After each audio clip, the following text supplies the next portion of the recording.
This is LBC from Global, leading Britain's conversation with James O'Brien. Good morning. I am conscious of something rather problematic. And this is absolutely not a criticism of you, not in a million years. I'm never going to criticise you first thing on a Monday morning. Give me until at least 11 o'clock. But it occurs to me that you pay a little bit less attention. Well, you possibly pay a little bit less attention to this programme than I do. Some people pay more attention to this programme than I do, which is slightly worrying, but also strangely flattering. When I say you might pay less attention to this programme than I do, it may mean that some of my Toto the dog moments, when I like to pull back the curtain and show you the increasingly bewildered old man pulling buttons and pushing levers, you may not have the first idea what I'm talking about. But I'm going to press on regardless. So there was a story last week, and it inspired a slightly surreal hour of radio, if you missed it. Might be worth listening back to, actually. There was a story last week which I think has forged a lens through which I am going to look at almost everything for the foreseeable future, for the next few months. You know that I sometimes sit here and say to you, I do not understand what all the fuss is about, don't you? Or I sometimes sit here and say to you, listen, don't pay any attention to what I'm saying, because when I was a newspaper journalist, my ability to miss a story, even when it was sitting on my own lap, was legendary. I wrote about countless were the times I opened a rival newspaper to see a story that I knew about, quite often on page 3, which is where the big showbiz story used to go. And I'd turn to my colleague and I'd say, oh, I knew about that. And he would look at me with a sort of slightly winning combination of bewilderment and fatigue. I said, oh, I knew about that. I was at that party. I saw that. Oh, okay. Yeah. Missed it again, did you? Yes, I did. I was his boss, poor bloke. Goodness knows how he coped with that indignity. But on Thursday or Friday, I can't even remember what day it was, but only one day last week, the suspicion I had that the so-called China spy case was a great big bunch of nothing in many, many ways, at least to you and to a certain extent to me, was confirmed in the most glorious fashion when we discovered that just 3% of the population described themselves as following the story closely. So I think one of the laziest things you can do on the radio is ask people why they care about something, except on the days when it's not a lazy thing to do. I probably should have asked you about that. If I'd asked you about that, why do you care? You'd have struggled to tell me, because what we witnessed was the most perfect marriage of increasingly unhinged right-wing politicians and their increasingly corrupt client journalists in my profession, in the media side of things, shifting in 24 hours from attacking Keir Starmer for intervening in a legal case against 2 alleged spies to attacking Keir Starmer for not intervening in a legal case against 2 alleged spies. That is a simple distillation of the entire story. Don't panic, we're not talking about it today. But that illustration of the madness, just how bad things have become, proof positive that I'm not exaggerating when I warn you about this stuff. So I mention that solely because, well, I like to take you by surprise on a Monday morning, and because I am going to struggle not to look at every story now with a little side order of, does anybody actually care about this? Because you can't always rely on the people deciding what's newsworthy to decide what's newsworthy. I'm also conscious of the difference between public interest and public interest. You know, that was a public interest story. Of course it was. I'm not stupid. But the interest that the public had in it was almost negligible. I've struggled historically with royal phone-ins. The last few have been pretty good. The last few, somehow we found the right way into them. But generally speaking, they're a little bit sixth form debating society. Should we abolish the monarchy? When you get into the detail of things, should we slim things down, or should we... No one really has much of substance to say. there's a little bit of fun to be had with the kind of people that might line the mall for the occasion of the king sneezing or something like that. That level of cultish devotion to the royal family can be diverting. It can be amusing. But we forget, don't we, the significance sometimes of, and perhaps the absurdity of the entire institution. And it is now pretty much the case that unless it's high days and holidays, unless someone has sadly passed away or got married or had a baby, the only time we really focus upon the British royal family is either when the Mango Mussolini is visiting to have his toes tickled by a visibly and suitably embarrassed Prince Charles, or when they are mired in scandal, when they are in danger of disappearing under a tidal wave of scandal. And that's happened quite a few times in the past, never more so than with Prince Andrew. A quick aside before we get stuck into today's business. I find it deeply, deeply obnoxious that the Duke of Sussex, Prince Harry, gets lumped in with his idiot uncle as somehow being problematic. A military hero who has done more to point out the corruption of the British media than almost anybody else in public life, being lumped in with a bloke who has been a disgrace to the family for decades is truly, truly absurd. Actually, mentioning the Duke of Sussex, Harry and Meghan constitute massive, massive news stories as well, because they offered such a wonderful opportunity to many members of the media to paint them as, or to essentially drive pages and pages, hours and hours of journalism motivated almost entirely by the fact that the one of the most senior members of the royal family had the audacity to fall in love with a woman of colour, something that drives a coach and horses, if you pardon the pun, through much of our establishment presumptions. I've probably already said Prince Charles, have I? Yes, right, there you go. King Charles. 10 minutes after 10 is the time. So, the question that is obvious today is, has this gone far enough? The King threatened to shame Andrew by stripping him of his real titles. The Daily Mail posit that today as an exclusive. I'd say it was pretty obvious that that's what had happened. He was given the opportunity to jump before he was pushed. So Charles telling his brother that he would take decisive further action if he refused to give up the dukedom and other honours after being found to have lied repeatedly about cutting ties with the paedophile Jeffrey Epstein. And some of the coverage, some of the responses, including from the family of the young woman who claimed before she took her own life that she was paid significant sums of money to have sex with the man 3 times, including her family. There are claims that, or beliefs that he should have been further punished, that he should have lost his princedom. 11 minutes after 10 is the time.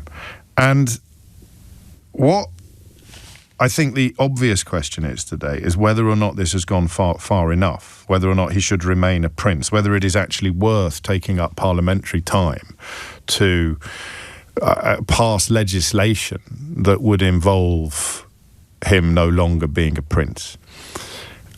But the lens through which I want you to look at that question is this. Okay, why do you care? I'm not saying you shouldn't, quite the opposite. I care. I care a lot more than I expected to care. I care more about this than I have about any other royal story in 20 years, except the absolutely ludicrous targeting of Prince Harry and his wife, Meghan, for the sins of being... the sins of rejecting the ludicrous deals that his family has historically done with Fleet Street and being offered up as sacrificial lambs so they'd leave the rest of them alone. But I care about this, and I can't quite work out why. I think part of the reason I care is because of a slightly embarrassing belief in what you might call the contract.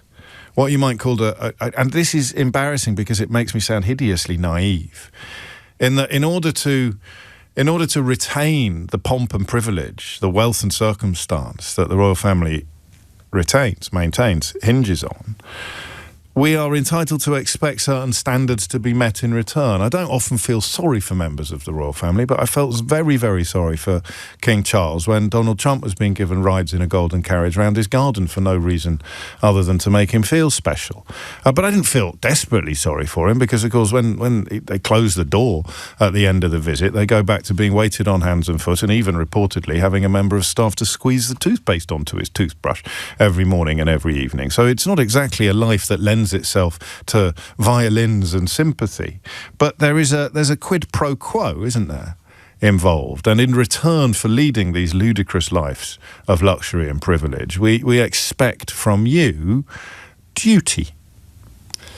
Now, I'm 53. I'm not sure I've ever used the word duty about the royal family with a straight face at any other point in my life, but I'm trying to do something that I'm about to ask you to do.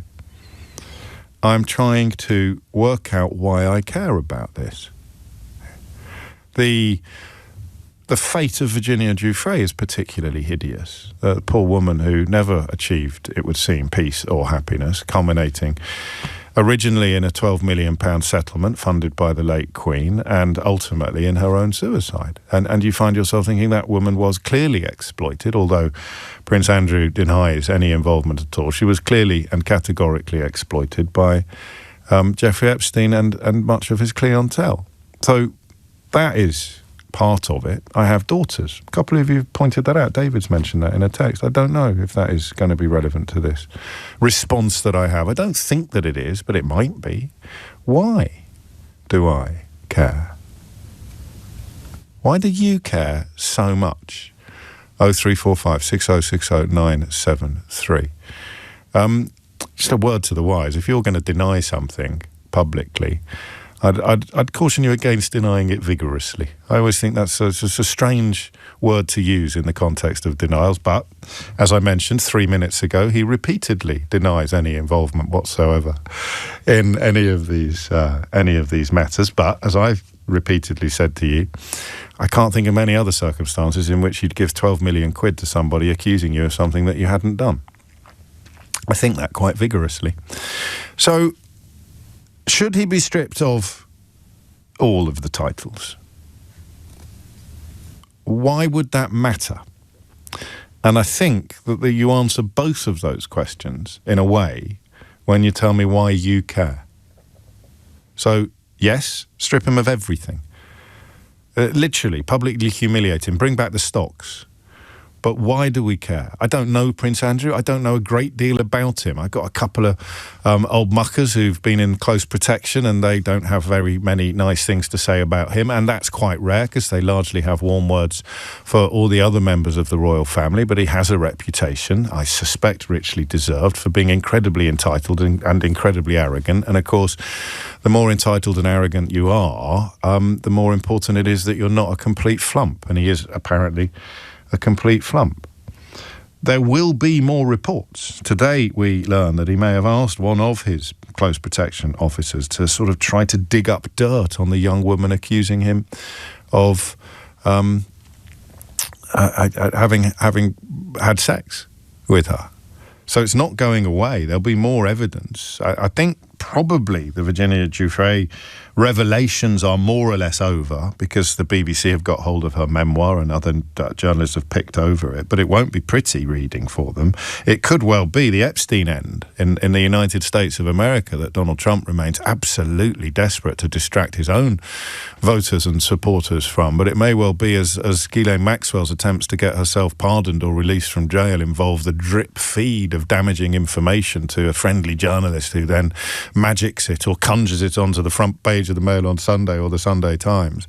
It may well be that there is more to come. We know that he has lied. He lied to Emily Maitlis. Another little bit of advice for you. If you're going to lie to someone in life, don't lie to Emily Maitlis. Of all people, it will come back to haunt you. And indeed it has. But why does it matter? Why does it matter? 17 minutes after 10 is the time. And don't hold back because you think your answer might be obvious.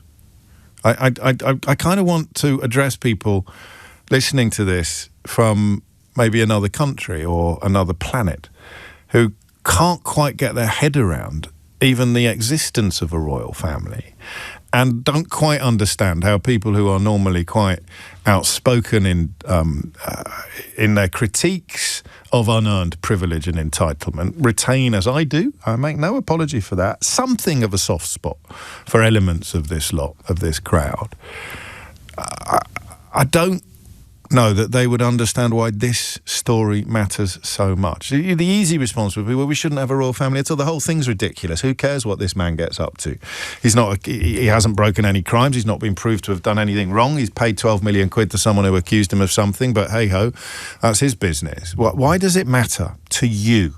Not to others. This isn't one of those phones where you speculate on why other people care. Why does it matter to you, personally? And you may not have stopped to think about that. I hadn't until this morning. I'm surprised how much I care. It offends my sensibilities in ways that I haven't yet managed to articulate. 0345 6060 973. Why does this story meet both demands for the public interest and the interest of the public? And why do you care about it so much? And of course, underpinning that question is the question of what you want to happen next, because I increasingly can't see how he can be permitted to retain any trapping of privilege whatsoever. So, it's voluntary, him dropping the Duke business, because his brother said, if you don't, I'll rip it away from you. I'll tear it out of your hands. That's a nuance I don't particularly care about, but he should not be a prince. He should not be allowed to call himself a prince. Not now, not tomorrow, and not for the rest of his miserable life. That, to me, is an absolute given. But if you ask me why I care so much, given that I think princeships and kingships and monarchies are essentially ridiculous, I'm not sure I could tell you. So why do you care? 0345 6060 973. James O'Brien on LBC. 21 minutes after 10 is the time. In happier news, I have got an absolute doozy of an application for Idiot's Corner already this morning that I cannot wait to share with you. It's one of the maddest I think I've ever seen. Seriously, I'm not over-egging the pudding. I'll prove it to you shortly. But first, Alison in Bury St Edmunds is here to talk about Andrew, who shouldn't be a prince. But why does it matter? Why does it matter to you? Morning, James. Hello. Lovely to talk to you again. Right, a little bit of background to why I think the way I do. I was born in the 60s, 70s, 80s, grew up. Born in the 1966 to be 60s. exact. Oh, very good year. Very good year. Grew up with the royal, the Jubilee, Princess Diane and Charles' weddings, that sort of thing. So I'm, joined the Air Force. I'm very much a monarchist, believe in the monarchy, because as I look around the world, look at Russia, China, America, who don't, I believe we fare better for having it. That being said, they are only you human. picked a few countries there that might possibly lead to accusations of bias. You're going to try and justify the non-existence of a monarchy. Going for Russia and China is, and you could have gone for France, couldn't you?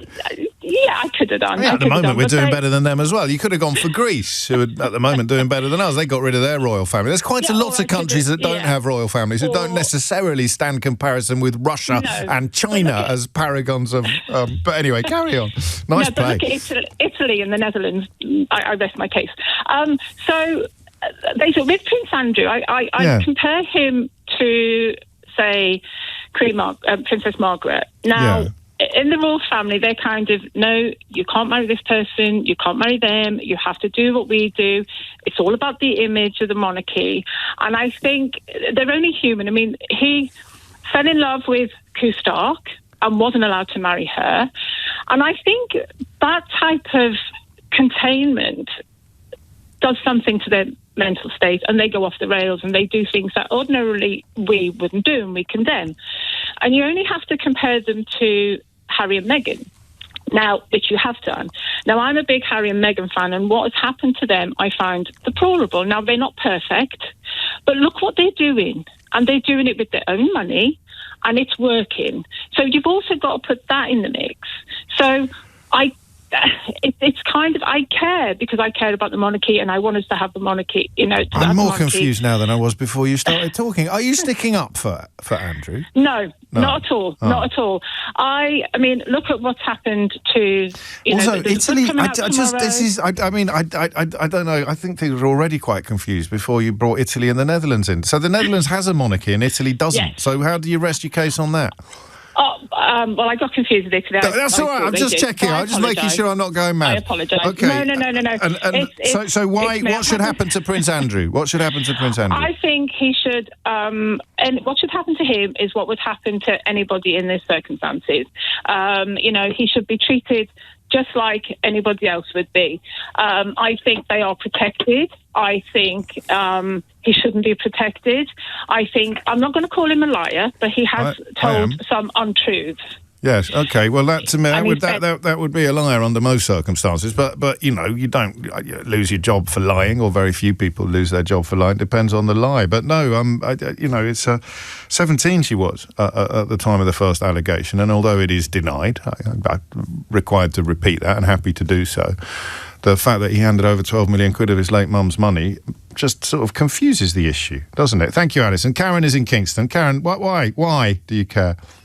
I think you said, why do we care? And my view is that it's such a flagrant, what he did was such a flagrant abuse of power and wealth. And that as a society, we know what he did. I don't allegedly. Well, I mean, even if he didn't do that, the fact that he, for me, in the world of what is known, I don't want to turn into Donald Rumsfeld, but in the known knowns, the fact that he retained contact with Epstein after he had been convicted and wrote to him saying, I can't wait to play again. I can't wait until we can play again. That makes him absolutely gross.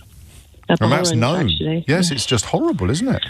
Yes, and I think it's not okay to treat people as expendable objects for your own personal satisfaction. But with Andrew, he has had every advantage in life, not only with his privilege and wealth, but you look at his family, and whatever you think of the monarchy, you look at the other royals, Princess Anne, King Charles, William and Kate, whatever they think, their day-to-day life is actually used to go out there and try and make life better for people and promote a better society.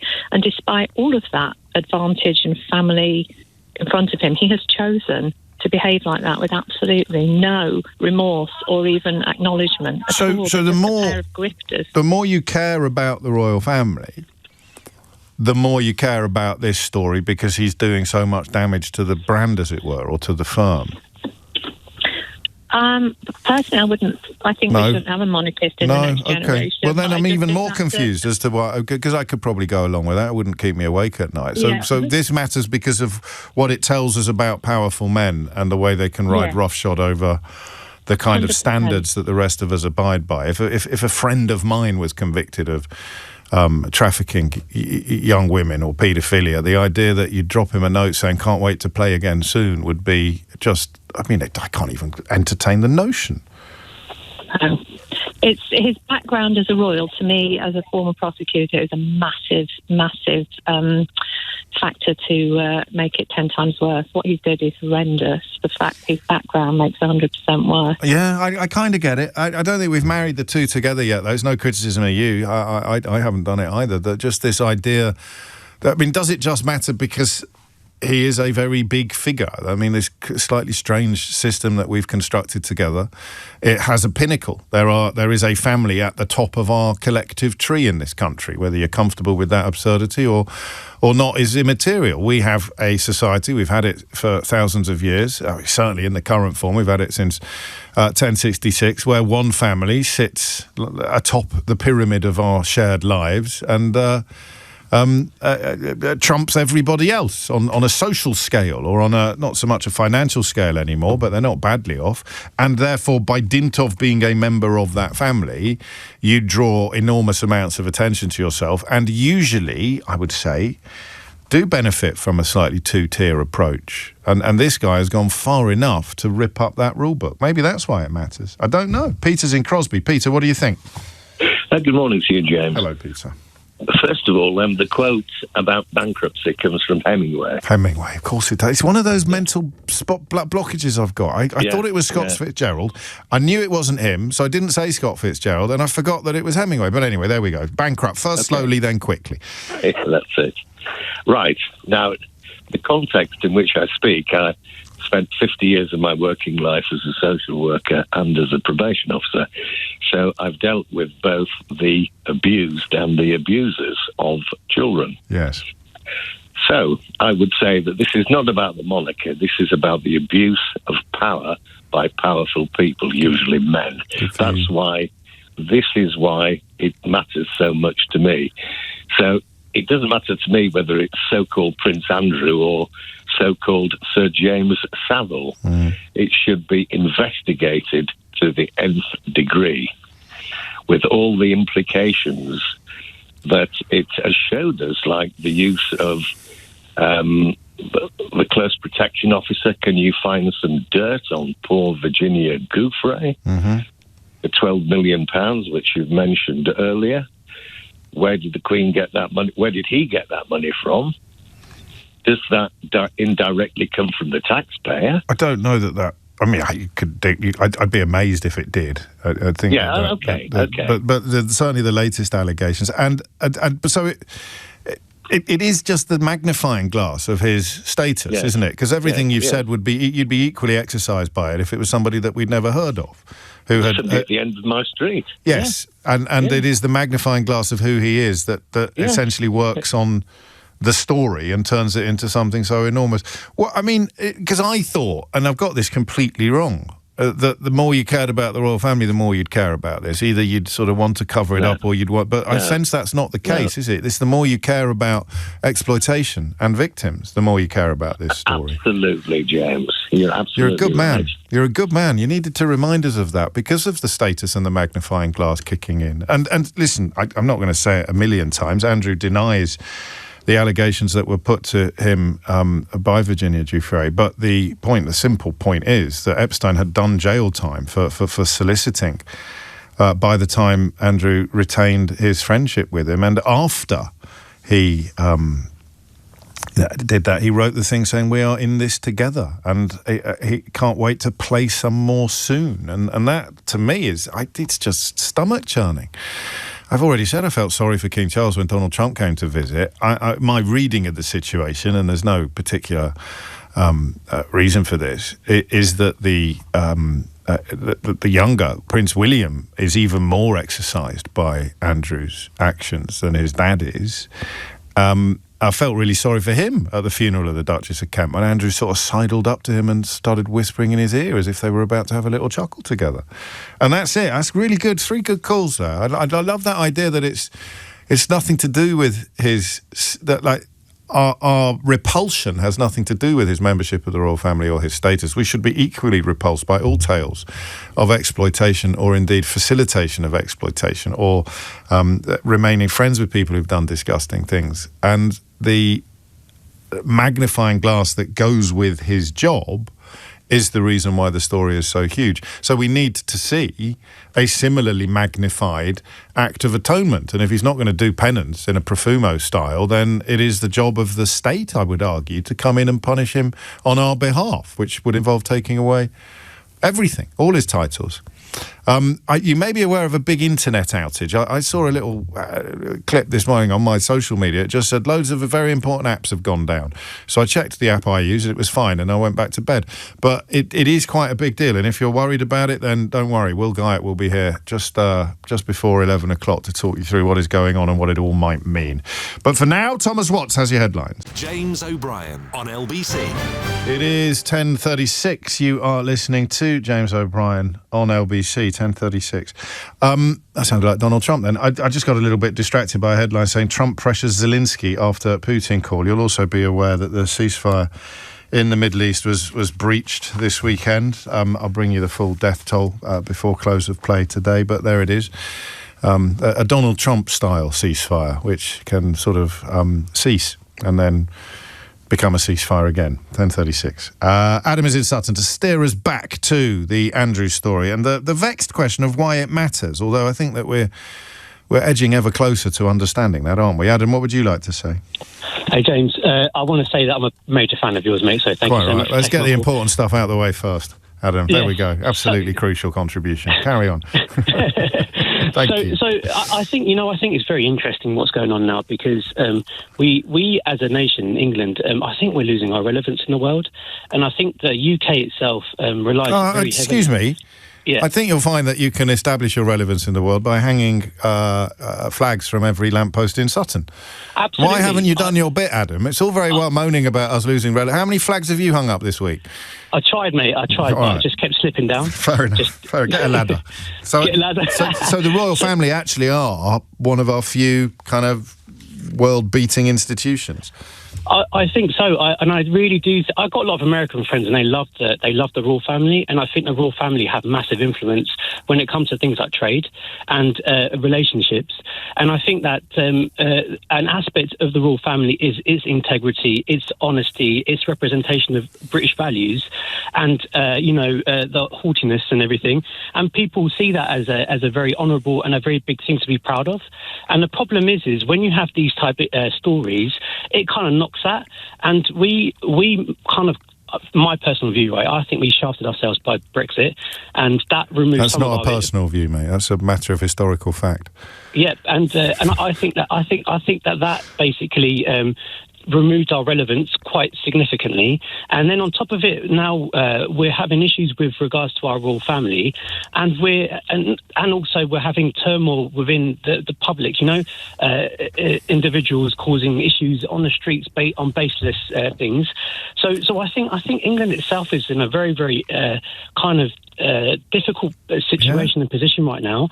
And I honestly think that if the royal family go, then what exactly has Britain got to offer the world? From flags, flags, and football. Yeah.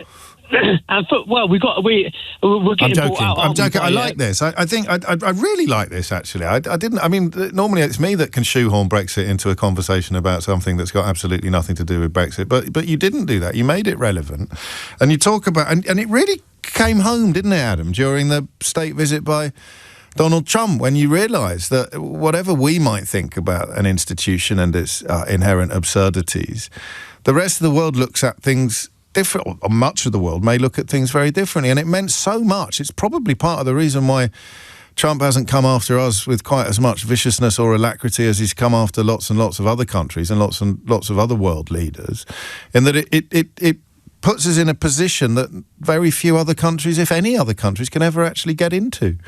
Yeah. And Andrew is knocking it from the inside. He's scratching away from the inside and doing it great damage. I think so, mate. And I also I think that England and America they always have had a very great relationship, but not always. There was a war. There was, but after that it kind of like simmered down and it was all right. But it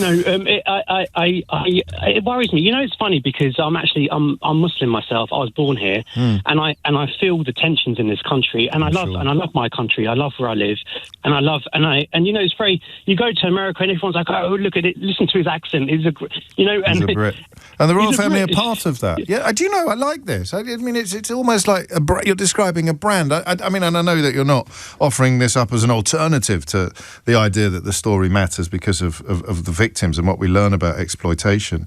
But in terms of why it matters on a different page, on a different level, that this idea of the royal family being something that needs to be looked after, cherished, protected, and if you've got someone inside sabotaging it, then it kind of matters to everybody to whom the royal family matters. You've managed to articulate what I was trying to say 10 minutes ago in ways that I completely failed to do. Thank you. And you're right about the sort of feeling in the air at the moment. I don't know if you saw an interview given by a Conservative MP. It's like there's a never-ending conveyor belt of these ghouls talking about essentially deporting people who've got every right to be here.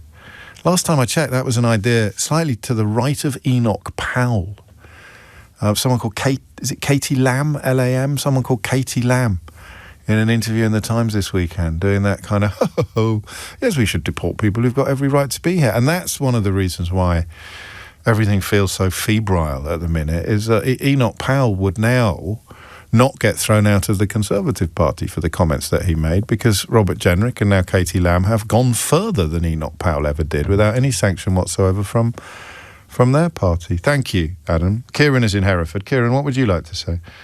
I think we should care in a nutshell because it's the very least we can do. I did my PhD thesis on this, and there's an idea called social proof that says that what happens to survivors And conversely, what happens to people they call out affects whether other survivors feel comfortable coming forward. So I think that, I care about this across the board, whether it's someone like Andrew or whether it's, other more ambiguous cases. But yeah, I think that. Sorry, I'm really nervous. Hey, it's only me. You've done a PhD. You're the one here that's qualified. I don't know why they pay me for my opinions. I like the idea of social proof. Is that it's precedent, isn't it? It creates an atmosphere in which people will feel more empowered to come forward. And to be clear, again, Andrew denies the specific allegations against him, but he can't deny staying mates with a man who pleaded guilty to charges of solicitation of prostitution and of solicitation of prostitution with a minor. Yeah, and served time in jail, and got a lovely note off Andrew shortly afterwards saying, "I can't wait to play with you again." Yeah, it's gross. Yeah, it's really gross, and that's why it matters, because the bigger the characters involved, the bigger the opportunity to provide social proof. Yeah, and social capital. I think what happened to Virginia is heartbreaking, but is sadly what happens to a lot of survivors. Of different kinds of abuse, and I would hate that puts other survivors off from coming forward. Yeah. I mean, it's two things, and I know that they're not being offered up in competition to each other, because they're both interesting. Yours and the earlier caller who made a similar point are obviously more powerful and more important points, but in terms of why there is interest in coverage of a certain note and a certain level, there are other answers as well, less important and less powerful, and to do with our relationship with the monarchy, the monarchy's relationship with us, what it says to the world and what the world says to us. But in terms of why it matters, and the problem, I suppose, with this analysis, Kieran, is that it should have mattered ages ago. It should have mattered in 2011. When that well-known photograph was published. It was the day afterwards that Andrew wrote to Epstein promising to keep in close touch and expressing a wish to play some more soon. The day after the photograph of Ghislaine Maxwell and Andrew was published. It should have mattered a lot more, but I guess you could file that under better late than never.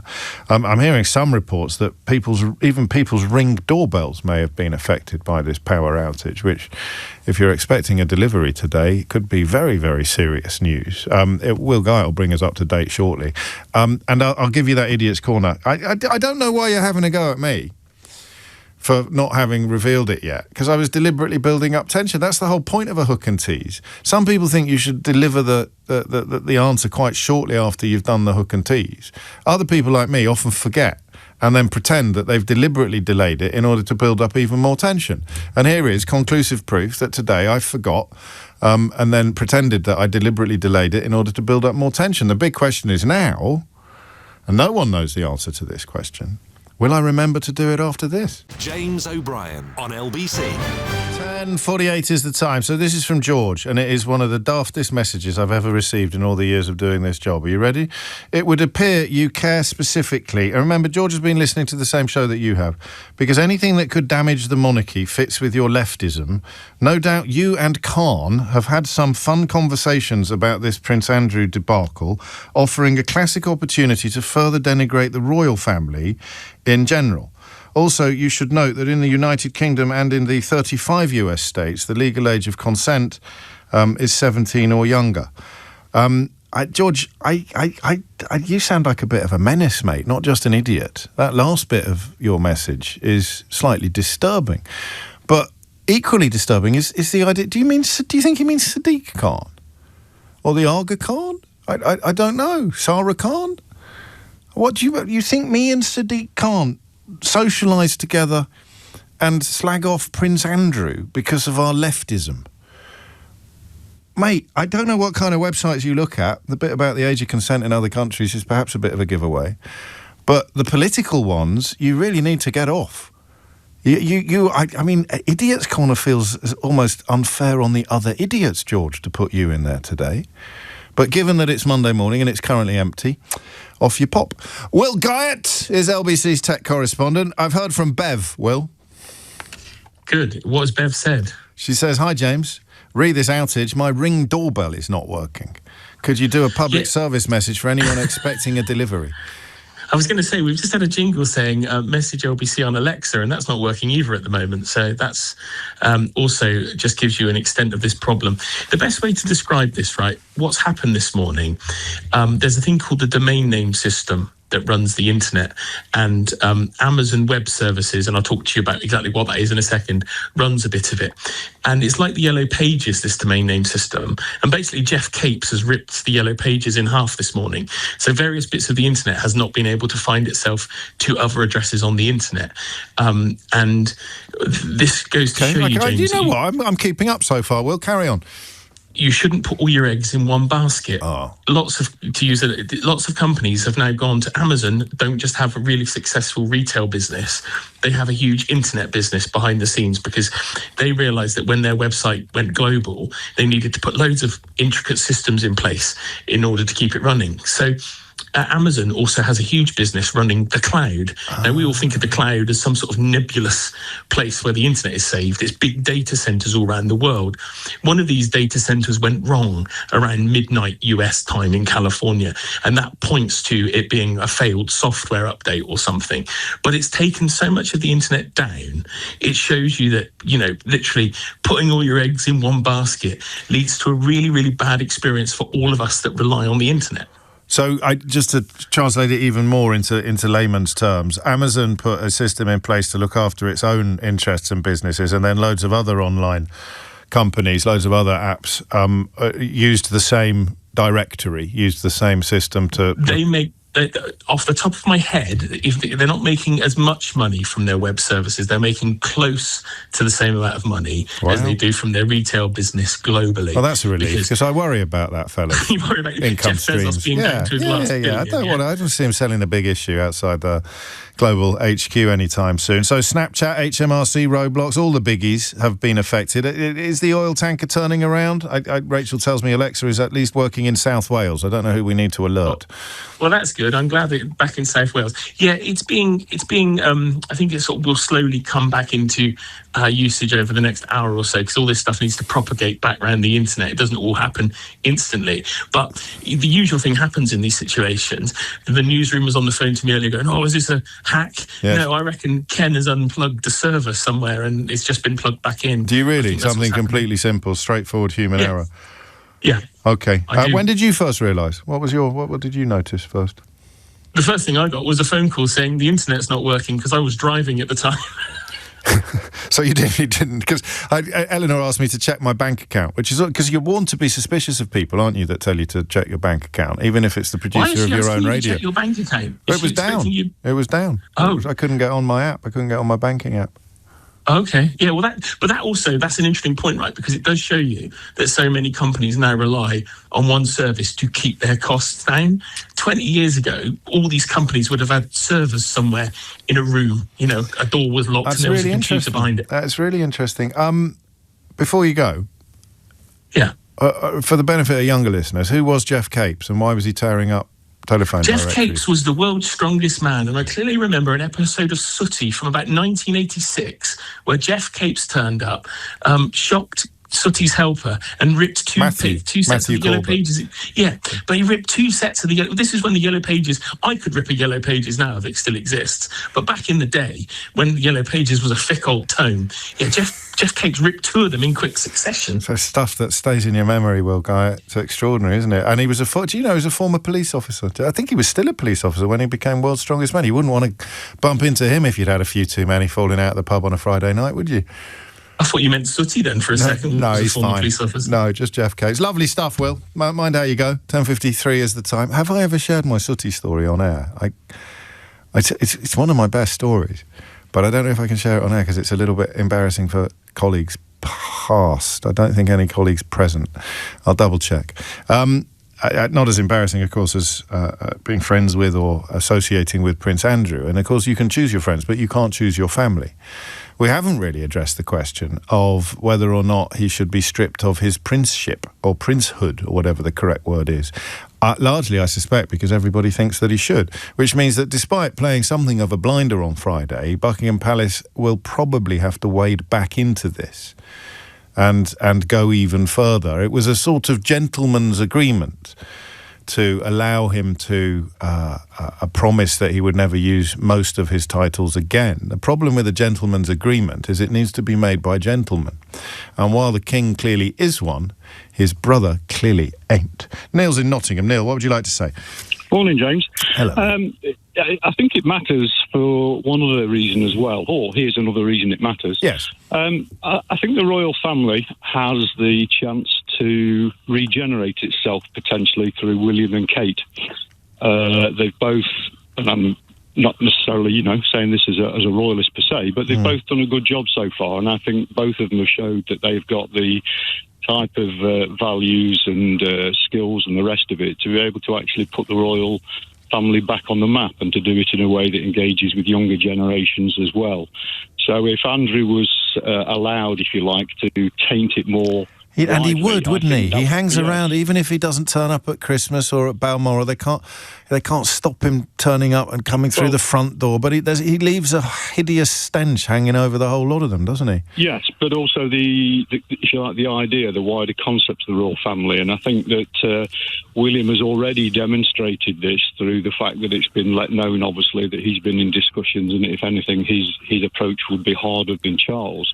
I think what he needs to do, in all honesty, is probably carry that a bit further, because if he were to maximise his potential to become king, if he does that in the right sort of way, he can kill two birds with one stone. He can continue to build his own brand and where the royals are going, and he can also be let it known that he was the one that finally pulls the rug out from Andrew, whatever the next stage is. And saying this is the sort of thing that we simply won't tolerate or countenance yes, exactly. In my royal family, in my modern royal family. There's clearly, I mean, you can't read too much into facial expressions, but as you say, it doesn't reach the media by accident that he is even more hardline on Andrew than his dad is. He really doesn't like the guy, does he? And that is almost, I hadn't thought of this angle actually, but I have a tiny family and I love everyone in it, but people with bigger families, the bigger the family, the more likely you are to hate someone in it. He really doesn't like the guy, I don't think. Well, and also his as far as we can tell, his own values, if you like, and approach is the antithesis of Andrew.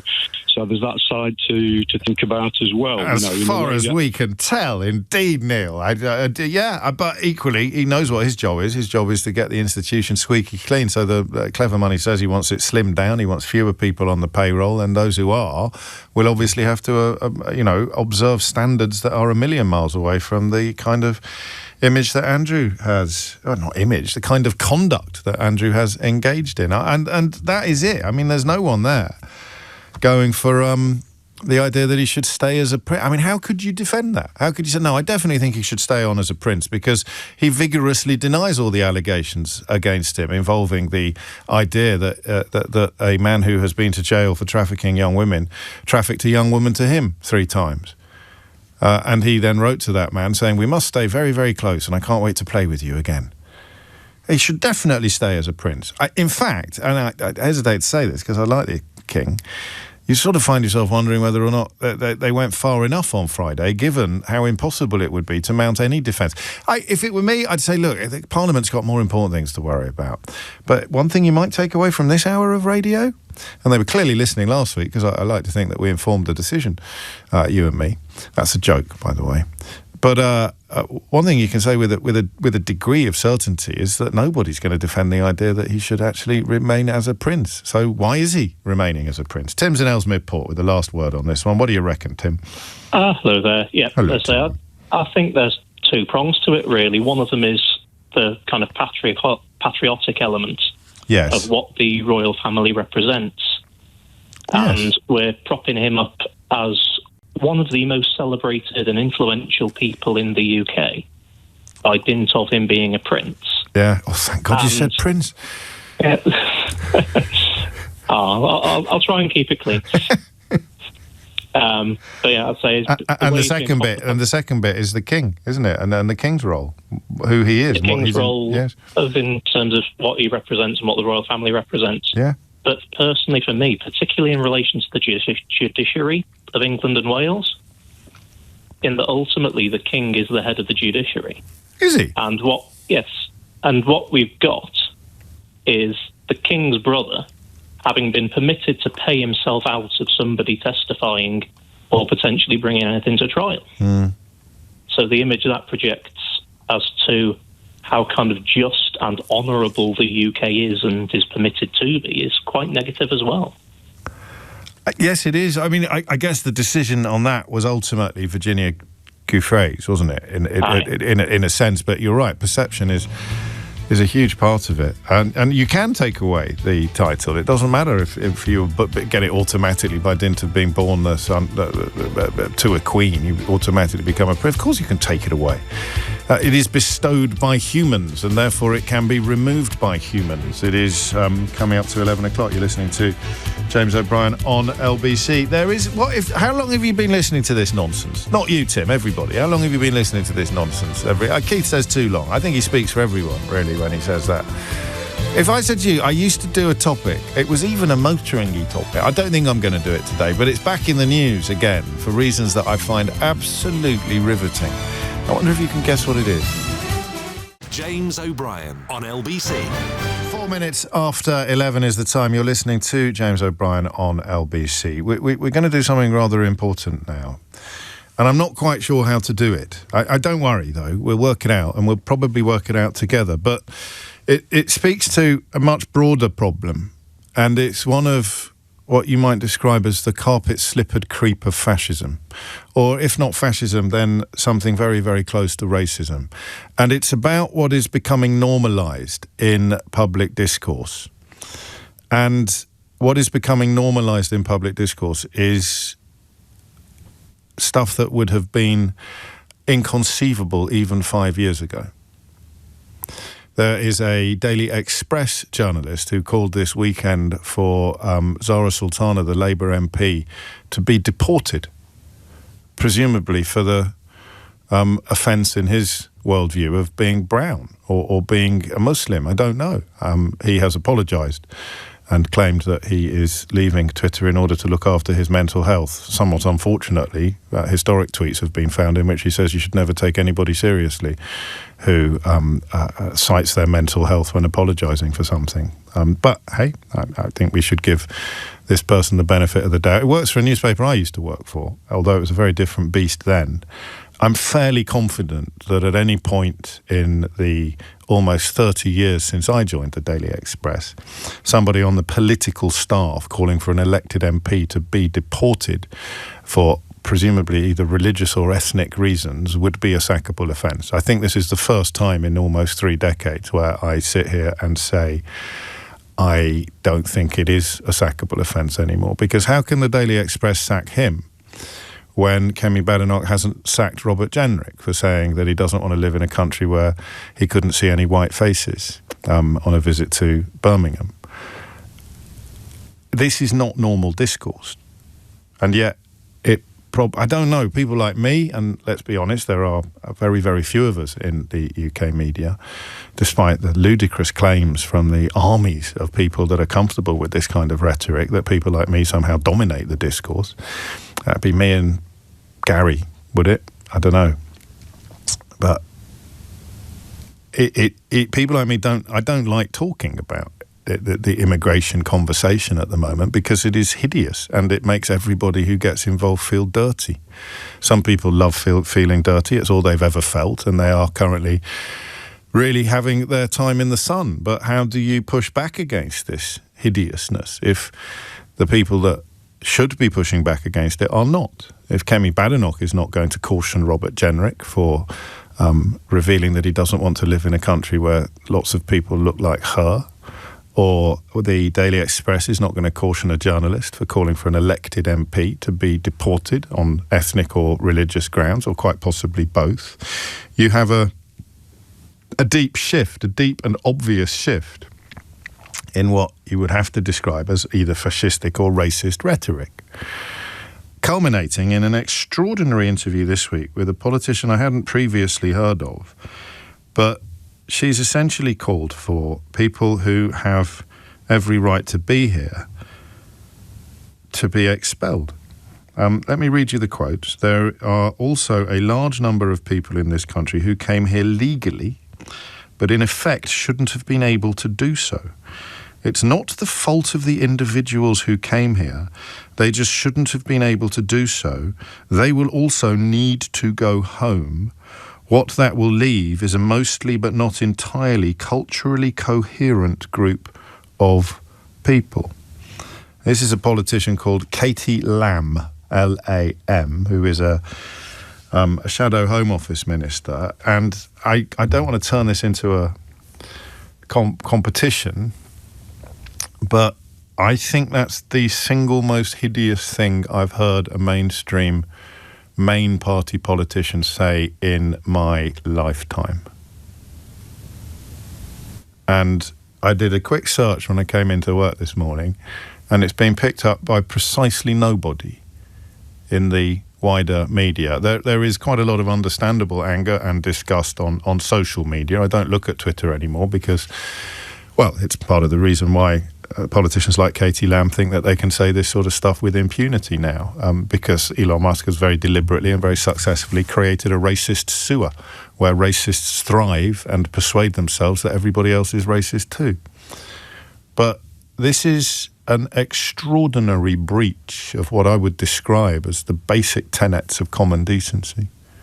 And it speaks to something that has been happening over the course of the last 12 months, that we are all a little bit guilty of not properly registering. So people like me, and therefore by association you, are not talking about it because it makes us feel so gross and so grim.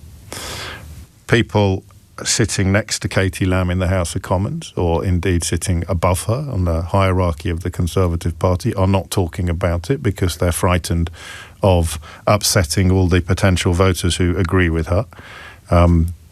It puts Nigel Farage in a very strange position in that he could reasonably argue that he is no more racist in his pronouncements or no more far right-wing in his attitudes than senior members of the Conservative Party, most obviously Robert Jenrick and this woman, Katie Lam. The idea that they will also need to go home. What do you think she means when she talks about a mostly but not entirely culturally coherent group of people? And if that's not profoundly anti-Semitic, then I don't know what is. What does that say to Orthodox Jews? What does that say to very many corners of our community where people lead deliberately and diversely different lives, culturally incohesive?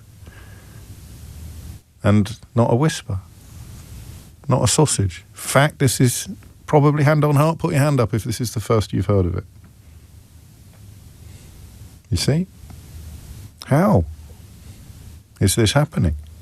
How are we becoming a country where senior mainstream politicians can call for people who have every right to be here to be deported? I don't know if she used that word, but what else does it mean? They will need to go home. Even Enoch Powell talked about voluntary repatriation. It was one of the first jokes I ever understood. One of the first political jokes I ever understood was when Lenny Henry did a joke about the National Front offering him £10, offering black people £10 to go back home. And he said, that's fantastic, I'm from Dudley. So he gets 10 quid and a bus fare home. When they use words like home, they will need to go home. I think her grandfather was a refugee. Where was his home? Do you think? Two things occur to me, on mornings like this. The first is the immediate aftermath of Brexit, where my children's primary school, in a state primary school in West London, a Catholic primary school, had quite a high proportion of children whose parents were European Union citizens who'd come here under freedom of movement. There were a lot of Italians, actually, because it's a Catholic school, quite a few Albanians, a few French. It was a very cosmopolitan mix in primary school, both in terms of origin, national origin, and in terms of socioeconomic status. And there were kids who were turning up at school in the aftermath of the Brexit vote, wondering whether they were going to have to leave the country because of the rhetoric that surrounded it and some of the stuff that was being said on television or put on posters. They were wondering whether they were going to have to leave the country. And my heart broke Because I don't know how you have that conversation with your child. I had a conversation with two families at the time. One who didn't know how to have it. They could just reassure their kids, and one who'd already decided to leave. French family. He was a banker, very, very, very high earner, and immediately after the Brexit vote, he thought, well, I'm not staying here. And both of their children had asked their parents if this meant that they would have to leave the country. So one family could say, well, no, but we're going to go anyway because of this atmosphere that has been created. And the other family didn't know what to do. I tried to give them a little bit of advice. It was one of my daughter's friends. And they can't convince a child. No, of course we won't, darling. Of course we won't. And what do you do now, 10 years later, when you've got someone from the Conservative Party saying, no, yes, you will have to go. You will need to go. You've got independent leave to remain. What? Who? What does culturally coherent mean? What does culturally coherent mean? I find this woman absolutely despicable. Am I culturally coherent with her? I think this is the single most disgusting thing since Robert Jenrick last opened his mouth that a politician in the mainstream of our political discourse has said in the last... Well, this particular bit, that line there, they will also need to go home. I think that's the worst I've seen. I think that's worse. I think that's worse than anything Enoch Powell said in 1968.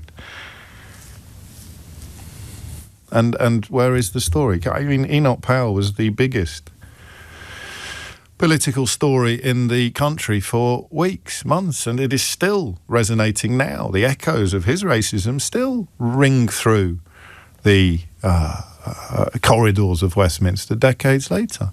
This woman can drop a little interview, friendly, largely interview in the Sunday Times, and say something that is obviously and outwardly hideous.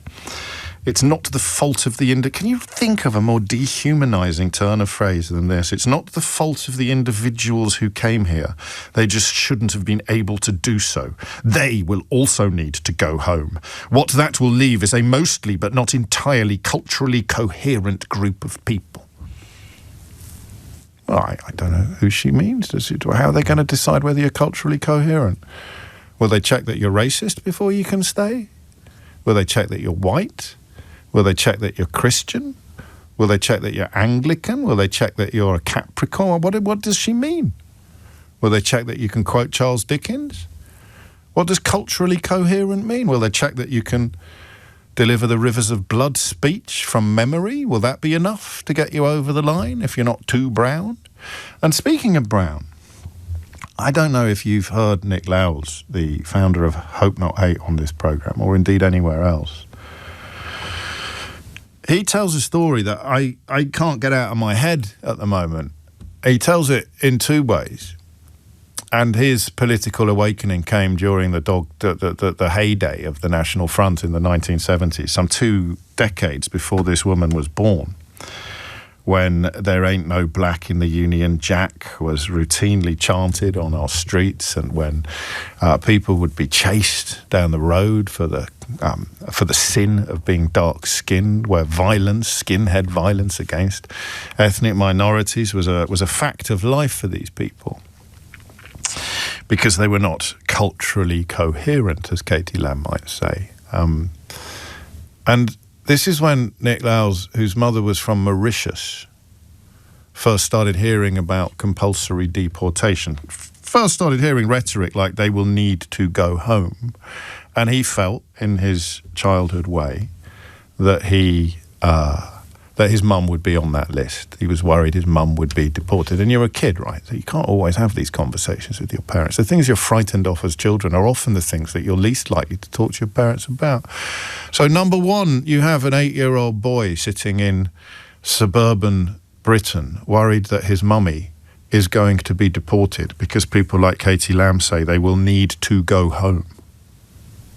And the next bit of the story didn't actually fully register with me the first time he told me. It was the second time he was coming into the studio that I wanted him to repeat it. He used to go on holiday to, I don't know, Brittany or somewhere mildly warmer than here. Don't at me with your meteorological complaints. And he wouldn't get out of the tent on the beach, and his family didn't know why. And it's because he is, to all intents and purposes, Anglo-Saxon looking or culturally coherent. But because of his mother's Mauritian heritage, or because of his own Mauritian heritage via his mother, he had a little bit more melanin than a Celt like me. So if he was in the sunshine, he would go quite dark quite quickly. So you have an 8-year-old child worried that he might not be culturally coherent enough to avoid compulsory deportation, or being told that he will need to go home. Or, you know, you can stay, 8-year-old boy, but your parents are off, deliberately sheltering himself from the sunshine because he was worried that if his suntan was too dark, he'd be on the list that people like Katie Lam are now making in the pages of the Sunday Times on an almost daily basis. They will also need to go home. What that will leave is a mostly but not entirely culturally coherent group of people.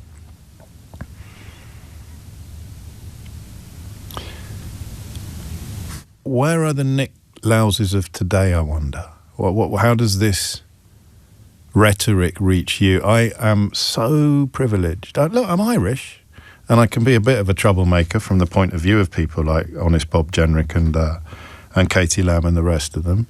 I believe Nigel Farage recently called me a moron in this very studio. So it's always good to know that your words aren't going completely ignored, and your ability to see clearly precisely what these people are is clear to them.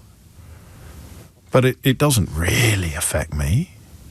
It's going to be a long time before any of them come after people with apostrophes in their name. Never say never. That's what Martin Niemöller taught us. But it's going to be a long time before the Irish are back on the list with the dogs and the blacks for not being sufficiently culturally coherent in the worldview of people like Katie Lam. But the fact that no one else is talking about it today, I'm not sure anybody else even noticed, except some of the usual suspects fighting the good fight on social media, in my case, Blue Sky, where once again Sundar Katwala is doing brilliant work, pointing out the parallels with Enoch Powell, pointing out the horrors of what is being said here. And it was an academic called Ben Ansell, who's Professor of Comparative Democratic Institutions at Nuffield at the University of Oxford, who pointed out that this is not normal discourse. He wrote, "It is not just a bit of fun for a Sunday paper interview. It is beyond the realms of the concept of decency shared across the political spectrum until last year." Bringing that Daily Express quotes journalist, end quotes, back into it, he writes, "Apropos of nothing, I really do think UK journalists and politicians need some reminding that mass deportation of legal immigrants, particularly those with permanent status, is far more extreme than even Trump's America, and would basically place Britain completely on its own among democracies." Shadow Home Office Minister puts us slightly to the right of Genghis Khan, and it gets picked up, as far as I can tell, precisely nowhere. So, you remember when we came across that line about "I don't mean you"? Well, the racist would say, "I voted Brexit to get rid of all the immigrants." You say, "Well, I'm an immigrant." And they'd say, "Oh, I don't mean you." I think they mean you now. You've got your independent leave to remain. You're here legally. Or you're waiting for your independent leave to remain. They will also need to go home.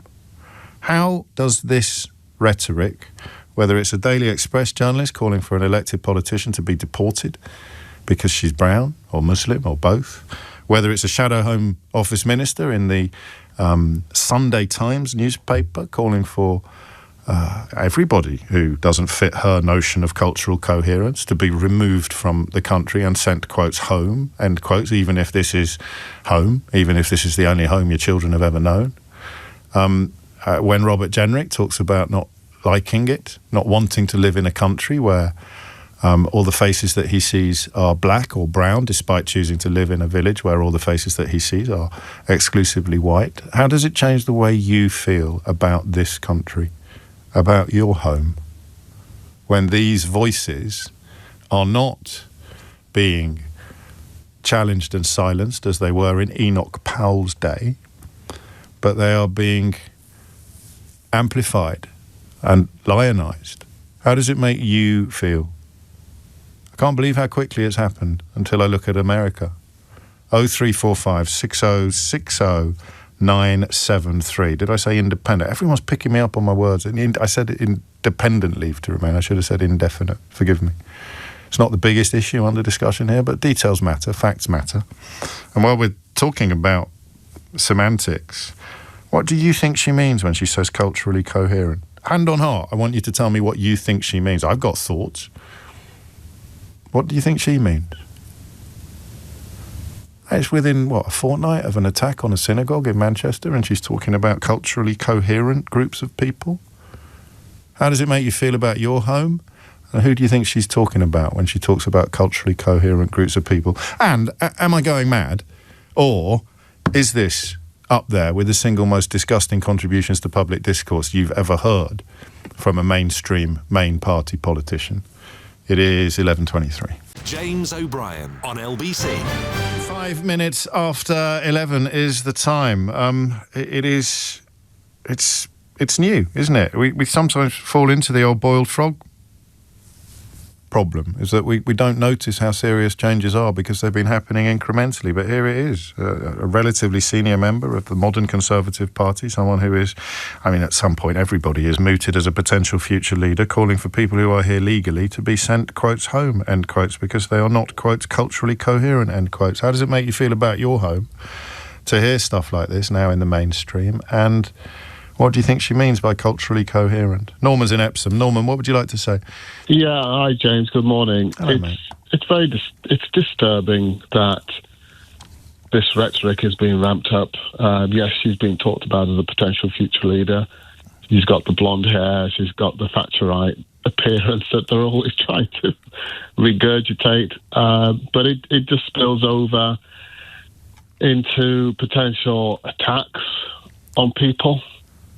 Whether they are Asian or black, as long as you look different, then you become fair game. She couldn't mean anything else by culturally coherent. I'm sure she'd argue plenty of people of colour are integrated, but if you've got a racist mob running down the street they believe the full support of Conservative politicians, I don't know quite how you can prove you're culturally coherent. No, they're not going to stop and wait. So it's part of. It feels like a concerted campaign. The flags are part of this to make people feel uncomfortable. I've got nothing against the odd flag here and there on a civic building. No, they look great on a civic building, but on every lamppost down the street, hundreds of them, then that is a form of intimidation. And the next step is potentially physical violence against people, or let's say verbal and then physical. It gives people license to be nasty, and they are taking it. It's a shame. It's really sad. I'm West Indian background. We went through this. My parents went through this in the 50s and 60s. As a teenager, and with siblings a little bit older, they went through that in the 70s and 80s. And it just keeps coming back. This sense of there's a group that just does not want to accept migrants. Now, I think what she's getting at is the sense that there are certain parts of the country, certain towns, old industrial towns. We've heard it a bit with the Aston debate, that there's a sense that there are no-go areas, and it's the dependence of people, that the ones that we wanted to let in, it's their dependents. The ones that we didn't want to let in, the grandparents and the children and the aunts and the wives, we didn't really want them. We wanted some people to come and work, but we didn't want all the dependents. And it's all those dependents who they feel haven't integrated. We want them out. We want them to go. I don't even know what they mean by integrated quite often. You go back to Birmingham shortly before Powell's speech, and the Conservative Party was campaigning successfully on a ticket that said, if you want an N-word for a neighbour, vote Labour. So you can't get more integrated than Birmingham. I grew up in Walsall, so I know Birmingham. You can't get more integrated and people living happily with one another. What she means by integrated is you look different. your clothes are different. Your clothes are different, maybe, because she would probably not say, and I've seen this in discourse again, I don't know that she'd say Rishi Sunak can't be English because he's a brown Hindu, which I read in some coverage of this on... Well, her colleague did. I mean, Priti Patel, or was it Suella, said that he can't be English. Well, she can't. Did they say it about themselves, or did they say it about him? I don't know. Well, she said about him and herself that she can't be English. I mean, what do you say about... I mean, what would she say to half the England football team? I don't know. This is just becoming a bit... It's all becoming very sad, very silly simultaneously, and... It's silly until it isn't it? It's silly until it isn't. How does it make you feel? And I never know this. This is, I don't know, white privilege is an important phrase. It's not always a massively helpful one, but I can't really feel in my bones what you might feel when you know she's talking about, at the very least, people like you. The sense is, what more can someone like me, and I won't go through my history, but what more could I do to integrate? I can't do any more. I cannot, in any shape or form, do any more. And from a very early age, as a small boy, you recognise, I'm different. But you know what? I don't care, because my difference is going to be my superpower. My difference and standing out, I will use to demonstrate my excellence. And why should I worry then about other people? But it keeps coming back that no matter what you do... You can never do enough, can you? You can never do enough. For people like Katie Lam. You've talked about Sadiq Khan, no matter what he does. It will never, ever be enough. Is he culturally coherent, do you think? Is she? No, is he? Is Sadiq Khan sufficiently culturally coherent? Would he have to win 4 elections or 5 elections to be mayor of the capital city? He could be prime minister. Still not culturally coherent enough. It would not be. And I guess, again, if you think about Rishi Sunak lighting his Diwali lamps outside Downing Street, for some people that would have been offensive. That probably would have been offensive, saying, this is a Christian country, why are we celebrating a Hindu festival in such a way? For some people that would have felt culturally offensive. Yeah, I don't doubt it. I don't doubt it for a minute. And you remind us to, it's today, isn't it? We should be wishing our Hindu listeners happy Diwali.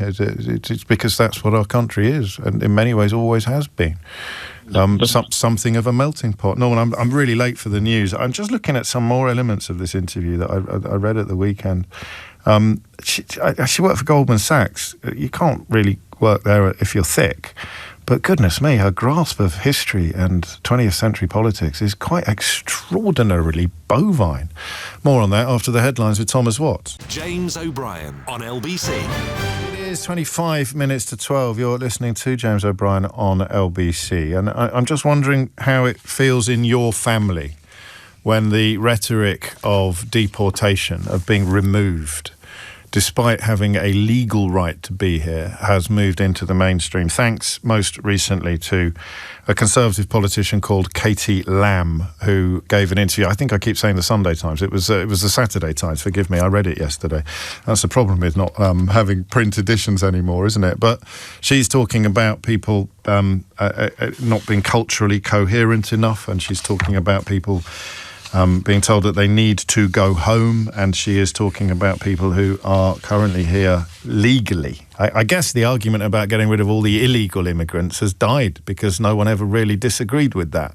As long as you're actually talking about people who are here illegally rather than people who were forced to travel here irregularly as a consequence of the asylum policies brought in by the Conservative government. But how does it play in your family when this kind of rhetoric moves out of what would once have been National Front marches and into the upper echelons of the Conservative Party? This is the bit that, I mean, either I'm not understanding it properly or she needs to read a book.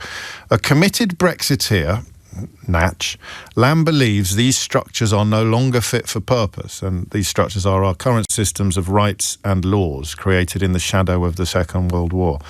It was a totally understandable reaction at the time, she says. Put simply, the international rules-based order is based on the idea that everyone would want to be nice to each other post-war. Wow. Okay, so we come out of a period of Holocaust, something which our own family has hideous experience of, but I'm never 100% sure that you have to... You should tell people you can't have that opinion because of what happened to your grandparents. I don't know. I understand where that comes from. It's not something I fully sign up to myself, because it kind of ends up sometimes sounding as if you're telling people who have immigrant parents that they're not allowed to have concerns about immigration. And it's a bit trickier than it originally appears. But the idea that someone from a family steeped in Holocaust could think that the international rules-based order was based on everyone wanting to be nice to each other rather than making sure that it couldn't happen again, because we understood exactly how depraved humanity could be. We understood exactly, as a consequence of the Holocaust, what man's inhumanity to man could lead to and look like. So you're rejecting the rights and laws brought in to make sure that it could never happen again on the grounds that they were brought in because everybody thought that everybody wanted to be nice to each other. The reality is that's not true, and loads of people will exploit that generosity. Which people? If we're not going to stand up for ourselves, we will lose the most precious things that we have. Okay.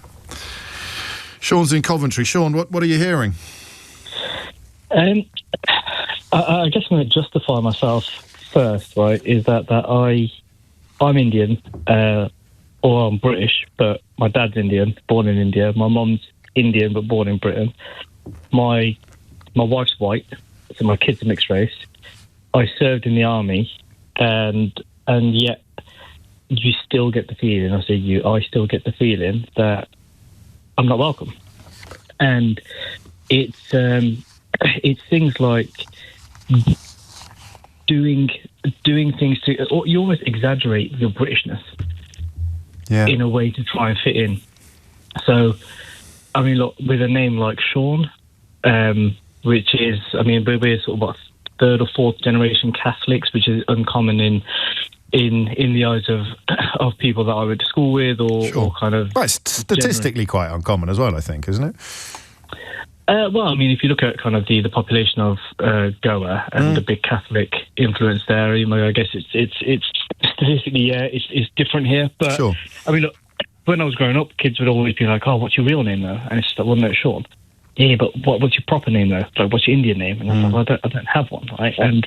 And even my son, my eldest son, who doesn't look Indian, he's more white than he is Indian, experienced racism at primary school, and that was like 10 years ago. And it's like, well, how much more integrating do we need to do? Like, what else?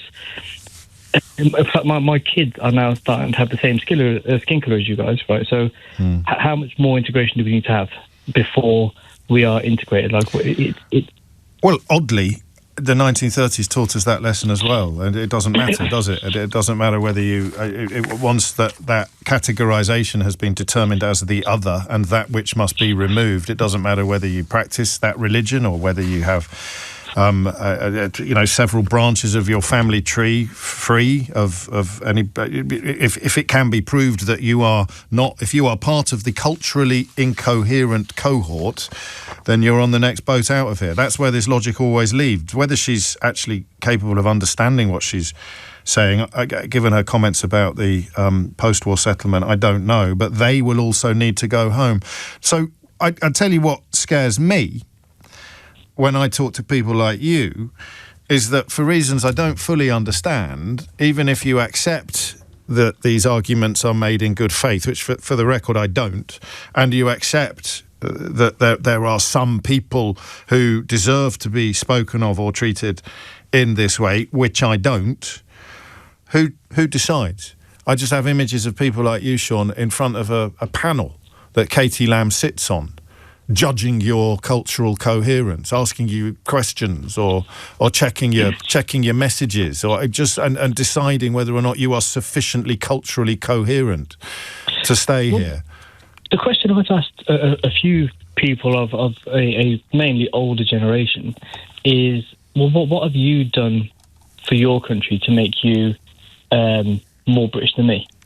I got born here, to people who were born here, to people who were born here, to people. I've not done anything, mate. I don't actually do any. I don't even pick up litter when I'm out and about. But I can feel better about my own pathetic character by pointing out that some accident applies to me that doesn't apply to you, Sean. Thank you for asking. I presume that's where they're coming from, because I'm damned if I know.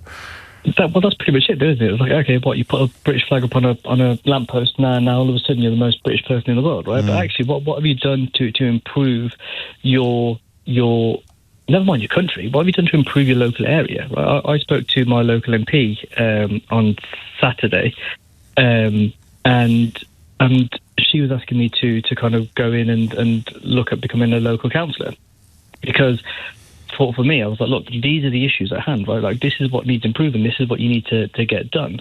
And that's like me getting involved in my community, trying to make my community as good as I can make it, trying to make everything better.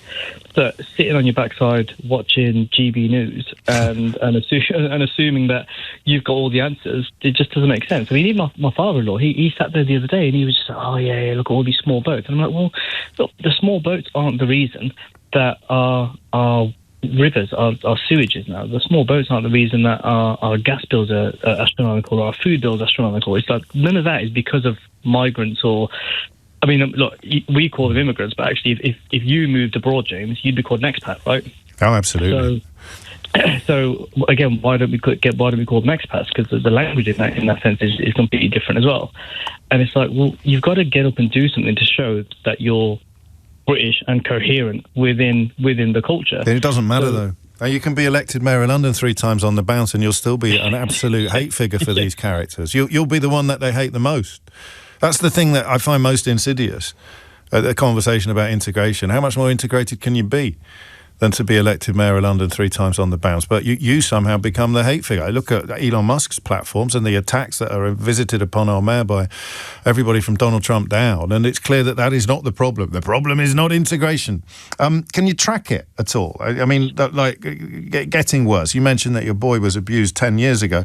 Some of the kids asking you what your, quotes, real name, end quotes, were are going to be as outraged and disgusted by the notion of deportation as you and I are. You know, kids are curious and sometimes a little bit insensitive. But can you, I mean, I'm reading this comment from the professor saying the last year has been absolutely shocking in context. That's public discourse. I don't know how that lands in private lives, in personal lives. Well, I think people are more confident about their racism, aren't they? Yeah, that's the word, isn't it? Yeah, because it used to be that you call somebody racist and they're ashamed of it, right? And I get now people still are like really up in arms and you get called a racist. Oh, they're still livid for now. Steve Bannon telling them to embrace the accusation hasn't quite worked yet, but that's the plan. That's the master plan. That's kind of the end goal, right? Is that you can be overtly racist, and that's kind of the ambition. You don't have to feel bad about it. You wear it with pride. Like you have a badge of honour that says, "Yeah, I can be like this." But I think people are a lot more confident in their racism now because, I mean, look, I walk around and I went to a big Coventry fan, so last year I was a season ticket holder. Yeah. And going to the toilet at half time, and this guy, this black guy walks out of the toilet, and the white guy is like, says to his lad must have been no more than about 12, 13, don't go in there after that N-word. Hard R, everything, and nobody batted an eyelid. And it was just like, this is how confident people are now about their racism. And I don't know where they sit on the culturally coherent palette unveiled on Saturday by the Conservative politician and shadow minister Katie Lam. Who is culturally coherent now, the racist or the victim of racism? I don't know. I genuinely don't know. I'm not even sure she knows what she's talking about, because the thing about this kind of rhetoric is you don't have to. That's the thing about dog whistles, isn't it? Although I don't know that this counts as a dog whistle. They will also need to go home. What that will leave is a mostly but not entirely culturally coherent group of people. That's not a dog whistle, is it? That's just a whistle.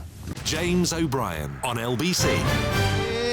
It's 11:49. You're listening to James O'Brien on LBC. Another story. Well, I presume you have seen this one if you follow the news closely. Nigel Farage's partner has allegedly been embroiled, reports the Daily Telegraph of all places, in an investigation into allegations of fraud at a Eurosceptic group she ran in Brussels. Whatever next. Laura Ferrari served as executive director of the Institute for Direct Democracy in Europe, a think tank, until it was forced into liquidation.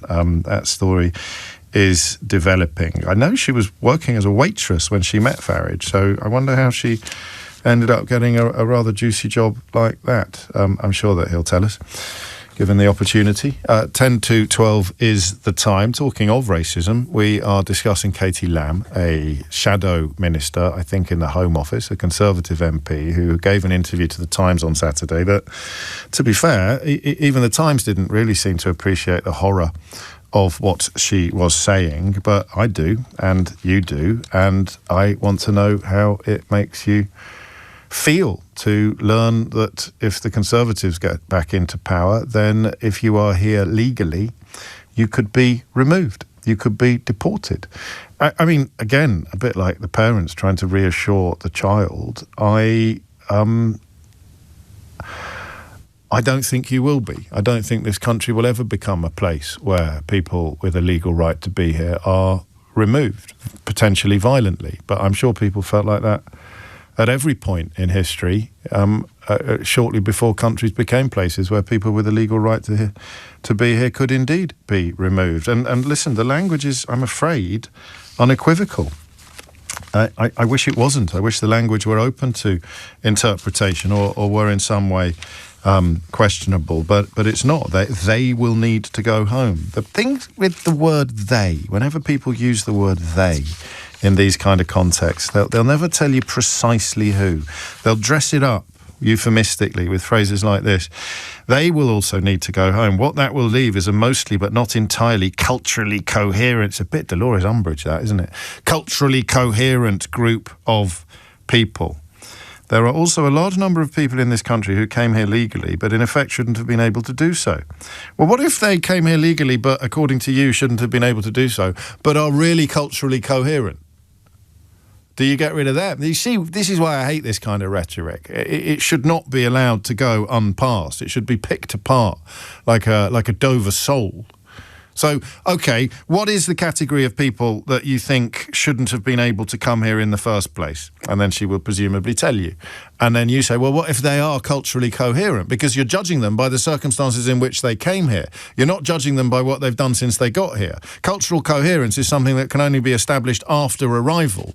Means of arrival is something that can only be established on arrival. So how on earth can you say that the people who didn't have any right to come here, unspecified, unexplained, unclear, are going to end up being culturally incoherent or not part of a culturally coherent group of people?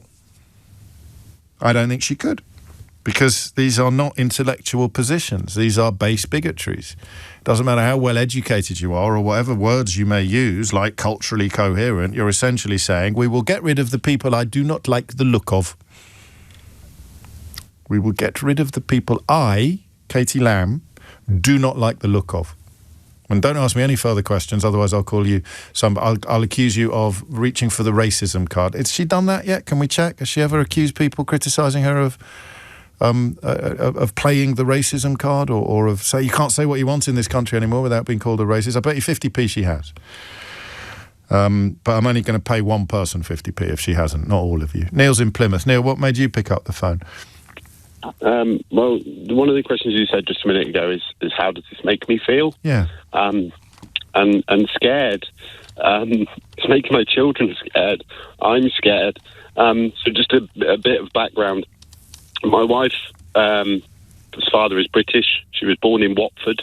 But because she was born before 2006 and her parents weren't married, she took her mum's nationality, which is she's a dual Finnish-American citizen. Through her American nationality, she got indefinite to leave to remain when she was 2. Okay. She's lived in this country her whole life. She has worked in care homes. She's currently working with drug and alcohol misuse, so helping people of our society get clean and better themselves. And my 14-year-old daughter came home from school after kind of hearing bits and pieces and said, "Is Mum going to be taken away?" Because people with indefinite leave to remain have been put on the list by Farage and his mates, and now Katie Lam appears to be joining in, or going further, arguably. And the Tories are only doing it because they're losing so much in the polls that they see what the rhetoric reform are doing. Maybe we can pull some voters back if we just copy them, and kind of going down that route. And like my wife has quite a serious health condition. She does get some help from the state from it. She has, like I said, she's paid into the system. Her father's British, paid into the system her whole life. And Zia Yusuf saying, "Oh, sorry, you won't be able to get that anymore," just because she was born in Watford and lived here. How is my wife not culturally appropriate? She's culturally coherent. Coherent. So she is as mixed as they come. Her grandfather is Indian, her grandmother is Finnish, and my children, they have, for me, they're about as culturally coherent as you can imagine, because they see the British culture, they see the Indian culture, they see a Finnish culture, and they accept everybody for who they are, regardless. For me, that's being culturally coherent, not just a single track mind. For me, if you're not white, you're not welcome. But my wife is white, but does that mean she's okay, or does that mean she's not okay? I don't know. I don't. What did you say to your 14-year-old? I didn't know what to say. I just said, "Oh, it's just all blasé. It's just ignore it, darling. It's fine. Don't worry, nothing's going to happen." Like, what am I? I don't know, right? I'm scared. I don't know what I'm supposed to say. Well, I can say, and it's not much comfort to say to you, "Oh, from what you've told me, I'm sure she doesn't mean you," because how many people listening will think, "Well, I think she might mean me. I don't know what she means by culturally coherent." And here it is. All I did was Google Katie Lam racist, and here it is. This is her. "It's easy to dismiss uncomfortable truths as, quotes, racist, end quotes. The British establishment often does." Because nothing says anti-establishment like working at Goldman Sachs and then becoming an advisor to various Conservative MPs. That's a well-trodden path for cultural rebels throughout the ages. And, of course, people who do racism remain very cross about being called racist or being accused of racism. But what do you hear when you're told that they will also need to go home? What that will leave is a mostly but not entirely culturally coherent group of people. Oh, mate. You're quite distressed by this, and I don't like it when that happens on my watch, because I like to comfort people. It's just so I saw a post on Facebook the other day, and it was just a stupid little post like, "Would you sign up for World War III if it came about?" And there was comments on there such as, "Not for the P word Britain, I wouldn't." Yeah. And where have we gone wrong? What has happened to us as a society that is okay? It doesn't, and it comes. I'm sorry, it comes from the top down. It comes from Farage and Zia and all the rest of them. That kind of, they're making that those that are within society. Johnson arguably was an earlier adopter of it, because it's only 12 years since the Sun described Farage as racist or words he said on this programme as racism. Even the Sun knew racism when it saw it in 2014, and then everything changed. Everything sort of began to change. But Johnson and his talk of smiling pickaninnies and women in letterboxes probably played a much bigger part in this process. Because, the fellow using the N-word at the football in Coventry, or the person using the P-word on your Facebook page, are essentially being told by people like Boris Johnson, Nigel Farage, Honest Bob Jenrick, and now Katie Lam, that they're in the right. And it's, you've got GB News, for example. I keep, everything they share is, an immigrant did this, and I'm not saying that what the crimes that they've committed are absolutely abhorrent, and it should be. They are as abhorrent as they would be if they had been committed by someone who's not an immigrant. There's no mystery here or difficulty. No, the point I'm trying to make is currently down in Devon at the moment. There's quite a lot of it going on, quite a lot of reports of exactly the same crimes. Right. And I keep forwarding them saying, do you fancy putting this on your news page? Because, what's the difference?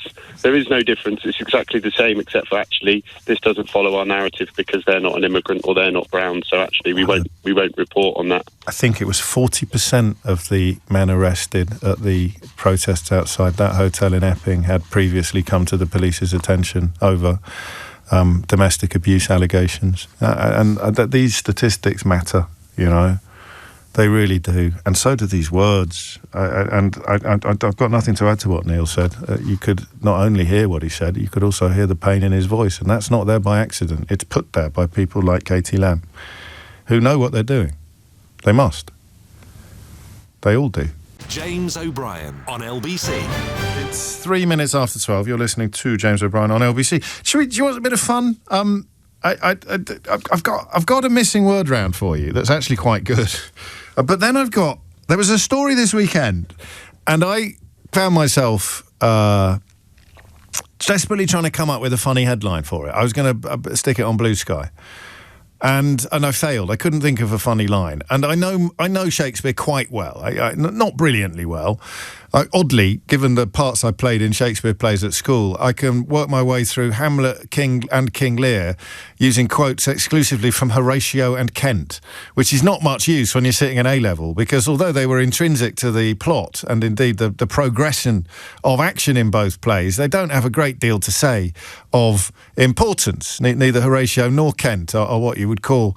They're quite big parts, but they're not what you would necessarily call quite important. What they are, and I quite like this depiction of them both, they are the only good men left in rotten worlds, Horatio and Kent.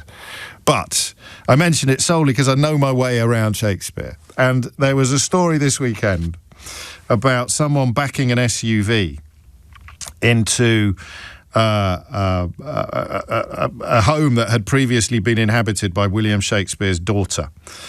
The Grade 1 listed Hall's Croft in Stratford-upon-Avon was left damaged after a car accidentally reversed into a corner of it on Friday morning. And I couldn't think of a headline. The Daily Mail have gone with such a weak one that I'm thinking maybe there isn't a better one to be had. And much as I don't like the Daily Mail, the fellas on the back bench and the ladies on the back bench who put together headlines and things like this normally have a pretty good sense of humour. And they've gone for, is this a bad driver I see before me? Which doesn't work on any real comic level, does it? Because it would have to at least rhyme with or scan the same as dagger. Is this a dagger I see before me? And it doesn't. Is this a bad driver I see before me? So I'm doing this. We've never done it before. Come up with a funnier one, OK? And send it into 84850 or indeed WhatsApp it to 03456060973. There must be a Shakespeare quote or a Shakespeare reference to report upon the fact that someone has backed their car into William Shakespeare's daughter's old house. It's a beautiful house, actually, that is rather better than this one. And oddly enough, this story is not entirely irrelevant to the one that I want to discuss with you next. I think, unless you can do a better job than me of insulating me from accusations of hypocrisy, I think we're about to do a motoring topic. We should have a portentous sound effect there, Keith. No, that's rubbish. Have we got a dun-dun-dun? I think we're about to do a motoring topic. And oddly, I mentioned this to you a couple of hours ago, but you probably weren't paying attention. That's not bad, actually, to park or not to park. Well done, Chris. I used to do this topic all the time. And I mean all the time. In many ways, I think I cut my radio phone-in host teeth on this topic or on issues adjacent to this topic. You know that thing that we all do? Well, I say we all do it, but I do it, and a few colleagues definitely do it, where you kind of get off, you find yourself riffing on a subject, and because your jokes or your points are landing, you turn the dial up ever so slightly. So you only do it on the stories. What was I doing last week? The things that you zip up, the jumpers that you zip up. They drive me nuts. And then I don't know why the Facebook, when I got home, Facebook was full of them, even more than usual. The woolen ones, not like rugby shirts or sports things, but woolen jumpers that have a zip-up collar. So I thought, yes, like the pictures everybody sent me after the show on Friday. And I don't know why they upset me. They obviously don't upset me quite as much as I was trying to convey on Friday, because I just felt the wind in my sails, and therefore I slightly exaggerated but I do genuinely not like them.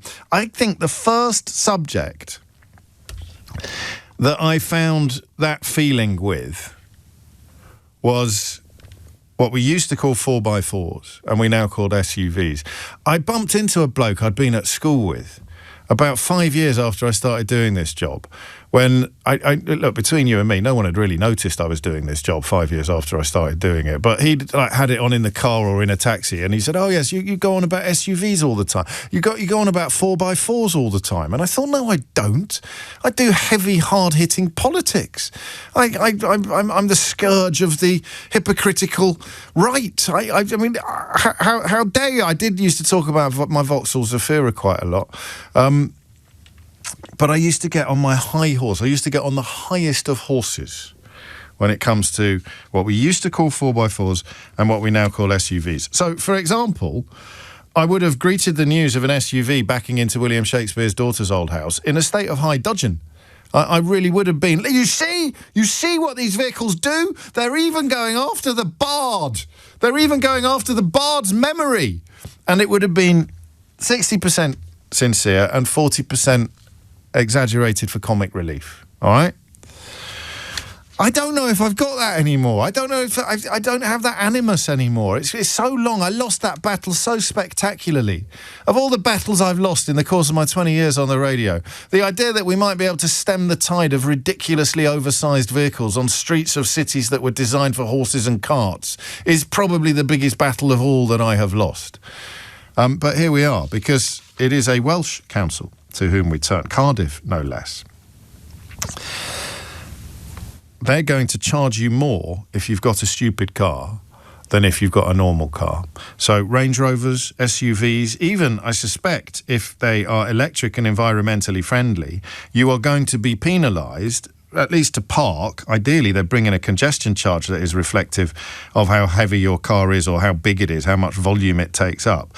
You're going to have to pay more if you've got a stupid car than you do if you've got a normal car. I'm not even sure I can use the word normal in this context, because the stupid is the new normal, isn't it? There's so many stupid cars around that you could argue that they have actually become the new normal, and the people in the stupid cars are the people in the normal cars. But I'm not going to do that. I'm not going to do that. I'm going to ask you two questions. The first is this. Do you approve? You will not be surprised to learn that I do. I would charge you double. I don't know where the threshold would be, 4.5 metres or something, 4.5 metres long, and then probably another one between 4 and 4.5. But the length of the car, and for me, in many ways, the width of the car, should be grounds for financial penalty. You should definitely... There's no earthly way that someone parking a Mini, or someone even driving a Mini through the streets of a town that was designed for horses and carts, should be paying the same amount of money as someone driving a tank. It's actually absurd. There's almost no other area of taxation or duty where you would pay the same regardless of how much you were doing, how big your impact was. So, yes, that is a genuine question, and unless you can do a better job than I can, I don't think we can pretend this is not a motoring topic, can we? If you're wondering why I'm going on about that, historically, motoring topics are the dullest thing you can do on a radio phone-in, bar none. They are absolutely, the worst probably ever being parking tickets, smart motorways, you name it. If it's motoring, loads of people ring in. None of them have got anything remotely interesting to say. ULEZ, oh Lord, was there ever a bigger nothing burger than ULEZ? Everybody convinced. They even lost a by-election because everybody thought that they were going to be hit by it when they weren't, and then suddenly it came in and nobody even flipping noticed. The other question is the blast from the past bit, in a way. And it's... I've done it with tattoos. I used to get very exercised about tattoos. when I first started in this job, and I've now come so full circle on that by this time next year I intend to have one. I just haven't decided where yet. I know what. I just haven't decided where. Should we do a text vote? No. And I have changed my mind, as you know, about obesity.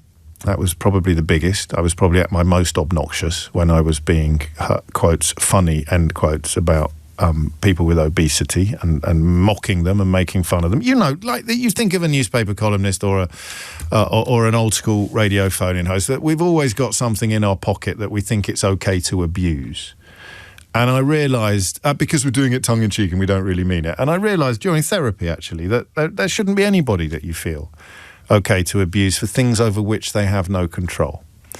I think the real kicker point for me was probably when someone asked if I'd take the mickey out of people with eating disorders that left them very thin. So why do you do it with people whose eating disorders have left them very fat? And I didn't have an answer to that. And there was a caller who asked me how I would feel about arriving at A&E with one of my children to be greeted by a nurse covered in tattoos, because that was the caller, and she had got the highest marks in her cohort when she graduated from nursing college. So what would you want? The brilliant nurse with lots of tattoos, or the less good nurse with no tattoos? On it goes. So I have developed, over the course of our time together, I have developed an ability to admit that I'm wrong. And when I am wrong, to climb down. Most obviously with obesity, but also with tattoos and with half a dozen other things that all feature in a book I wrote a few years ago called How Not to Be Wrong. I don't think I'm going to do it with these cars today. They didn't get into the book. But I'm not alone, am I? I mean, it's such a weird position to be in. And I've not got any beef with you personally. If I did, I mean, you know, I think my neighbours have got one. But I just hate them. I hate them. I don't even drive much, but I hate them because they make everything worse. And anything that any council can do to... Also, if you're driving around in one of these ridiculous vehicles, aren't you showing off anyway? So you can now add to the things you're showing off about the fact that you can afford to pay more for parking. You see, look at you, you big high roller. Woo! I like this. I think it is the first time, and Haringey are planning similar. No, Haringey have done it. What's that like? Residents with vehicles that are 4.5 metres or longer pay the highest parking charges in Haringey. Go Haringey! Bristol and Oxford councils are also proposing plans to increase parking charges based on vehicle size. Go Bristol, go Oxford. And Cardiff... the way it gets written up in the Daily Telegraph, the latest crackdown on motorists by a Labour council. It's not a crackdown on motorists because motorists in cars that aren't obnoxious won't be affected by it. It is a crackdown on people not obnoxious people. It's a crackdown on people driving obnoxious vehicles. And I am here for it. Are you? 0345 6060 973. And listen, be light-hearted if you want, but on a serious note, why are you? Why do you actually think this is important and necessary? 0345 6060 973. And also, let's just have a little bit, as I say, because post-therapy, I can't do the sort of performative obnoxiousness anymore. It just doesn't sit right with me and it doesn't feel authentic. So I don't hate you if you drive one of these cars, and I'm not going to pretend to hate you. I completely understand why you do it. But can we at least all agree that they are profoundly obnoxious vehicles? And that the streets, the roads, our lives were far more pleasant before they became a constant feature. So that's what I want you to do. I just want you to either agree or disagree with me that they're just wrong. You've got the detail of the policy, 0345 6060 973, and the question of whether or not I need to abandon my innate opposition to the vehicle, not the driver. It's boring, right? If I was pretending to hate you, the driver, you'd ring me immediately for a row. Or you'd be telling me that you have to transport your daughter's cello in the back of the car, and that if you couldn't do that, then she'd have to play the recorder. Or you'd really go for me with a conversation about your own mobility or your inability to get around and why you need a vehicle that size. All of which would be exceptions that prove the rule. None of them would actually make the vehicles any less obnoxious. But... why wouldn't you pay more? Why shouldn't you pay more to park a bigger car? I used to think it was a little bit... I used to wonder about men with very long hair going to the hairdressers and whether or not they should pay more like a woman's price than a man's price. I don't know why that just popped into my head, but because the idea that you pay the same to park something huge compared to pay... Anyway, you get the topic. Fill it in now. I don't think, and I'm going to go through them now, I don't think I've had one really funny... Obviously, you think it's funny because you've sent it in. The driver should be barred. That's not bad, is it? But is it actually any better than, is this a bad driver I see before me? So we've got that going on. Quite a lot of this. I'll have a look at these because I enjoy a little bit of Shakespeare. And then the question about obnoxious cars. The boring question about parking prices, which won't be boring at all because you're going to make a brilliant contribution. And the slightly less boring question about whether or not it's right to have. Is my hatred of these vehicles rational or irrational? There you go. We got there in the end. Is my hatred of these vehicles rational or irrational? Your thoughts after this. James O'Brien on LBC. I'm going to give a special mention to David because not only is this rubbish, but it's also nothing to do with Shakespeare, is it? It's from up Pompeii or one of the Carry On films. I've got an image of Frankie Howard. So infamy, infamy. They've all got it infamy. So someone backed one of those obnoxious 4x4s into William Shakespeare's daughter's old house in Stratford at the weekend. And I think there must be a brilliant headline for this, but I couldn't think of it myself for love nor money. The Daily Mail went with, "Is this a bad driver I see before me?" Which is really poor. David has gone for... Mate, this is awful. David's gone for, infamy, infamy, you just drove into me. I mean, it rhymes. I don't dislike it, but I'm pretty sure the infamy line is Frankie Howard, not William Shakespeare. There are some quite good ones, actually. In fact, it's one of those little competitions that has it's a bit too good. Too many people are entered. I'm not going to be able to keep track of them. You can't have this, Mark, because it wasn't an Alfa Romeo, as far as we know. But Mark went for, oh, Romeo, Romeo, wherefore Alfa Romeo. That's not bad, but it wouldn't work as a headline. Anyway, at least we can all agree the cars are obnoxious, can't we, Mike, in Caterham?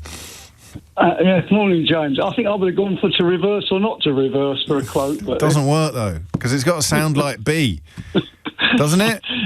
I don't know. Anyway, getting back onto the monster cars is one of my pet hates. It's unbelievable that the size of vehicles on the roads. I mean, it's quite amusing watching people trying to park them in supermarket car parks and bays, I must admit. But the thing that annoys me is that some of the roads are so narrow and these monster things come towards you and they come across the centre white line, forcing you off the road.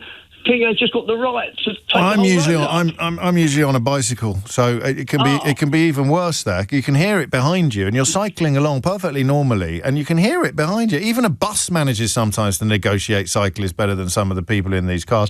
What happened? So I hope I wasn't boring 20 years ago when I used to wang on about this all the time. But between you and me, Michael, I have a terrible feeling that I might have been a little bit boring.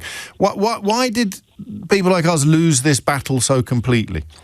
I don't know. Talking about, I'm a cyclist myself, and the only good thing about the big cars is it keeps the speed limit down because the people are so unable to judge the size of them. They sit behind the cyclist. I got my road, which has got plenty of room to get a normal car past you, and they sit there following you for hundreds of yards because they're too frightened to try and go past. No, that's very true. So, I mean, sort of comedy aside or anger aside, in a just universe, is there any meaningful argument? And I want you to set aside your biases and your bigotries, Mike. Is there any meaningful argument against having to pay more to park or drive something that's twice the size of something else? I think they should. I mean, Yeah, I was saying to a researcher, I think it might be Beckenham or Bromley Borough. I went to park over there, and the car parking charges vary on the emissions that your car gives out. Okay. So you emit more, you pay more for a parking space. And therefore, this should be the same with size. You're taking up more space, therefore you pay more money. I like it. Thank you. 23 minutes after 12. Why has the battle been so comprehensively lost? If you were once on my side, me and Mike, lonely battle against these hideous vehicles, why has it been so comprehensively lost?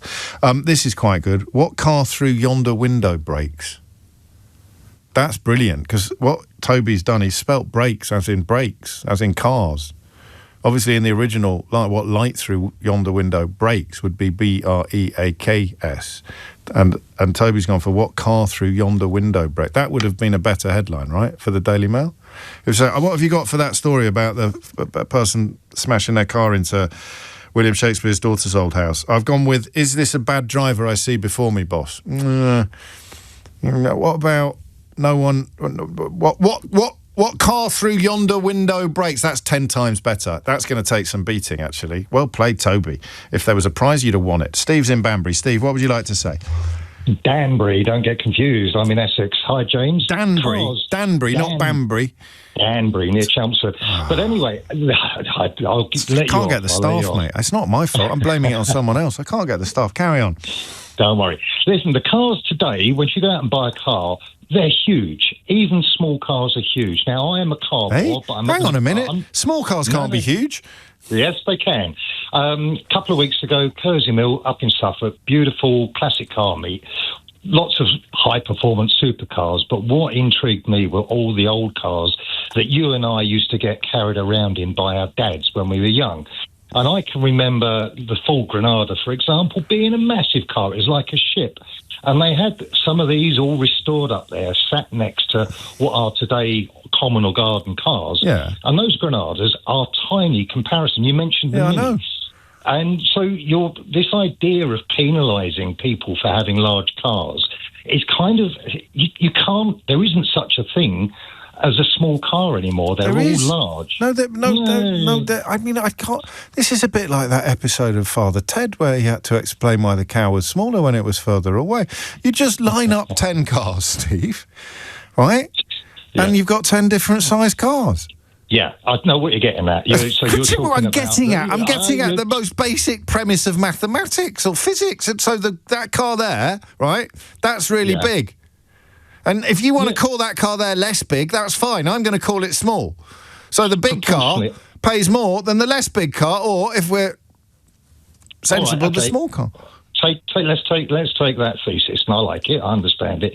But if you lined up a range of cars from the smallest modern car to sort of one of the largest, like those Land Rover Defender things or Range Rovers or whatever, and then you went back to the 1980s or 1970s and you found comparable cars.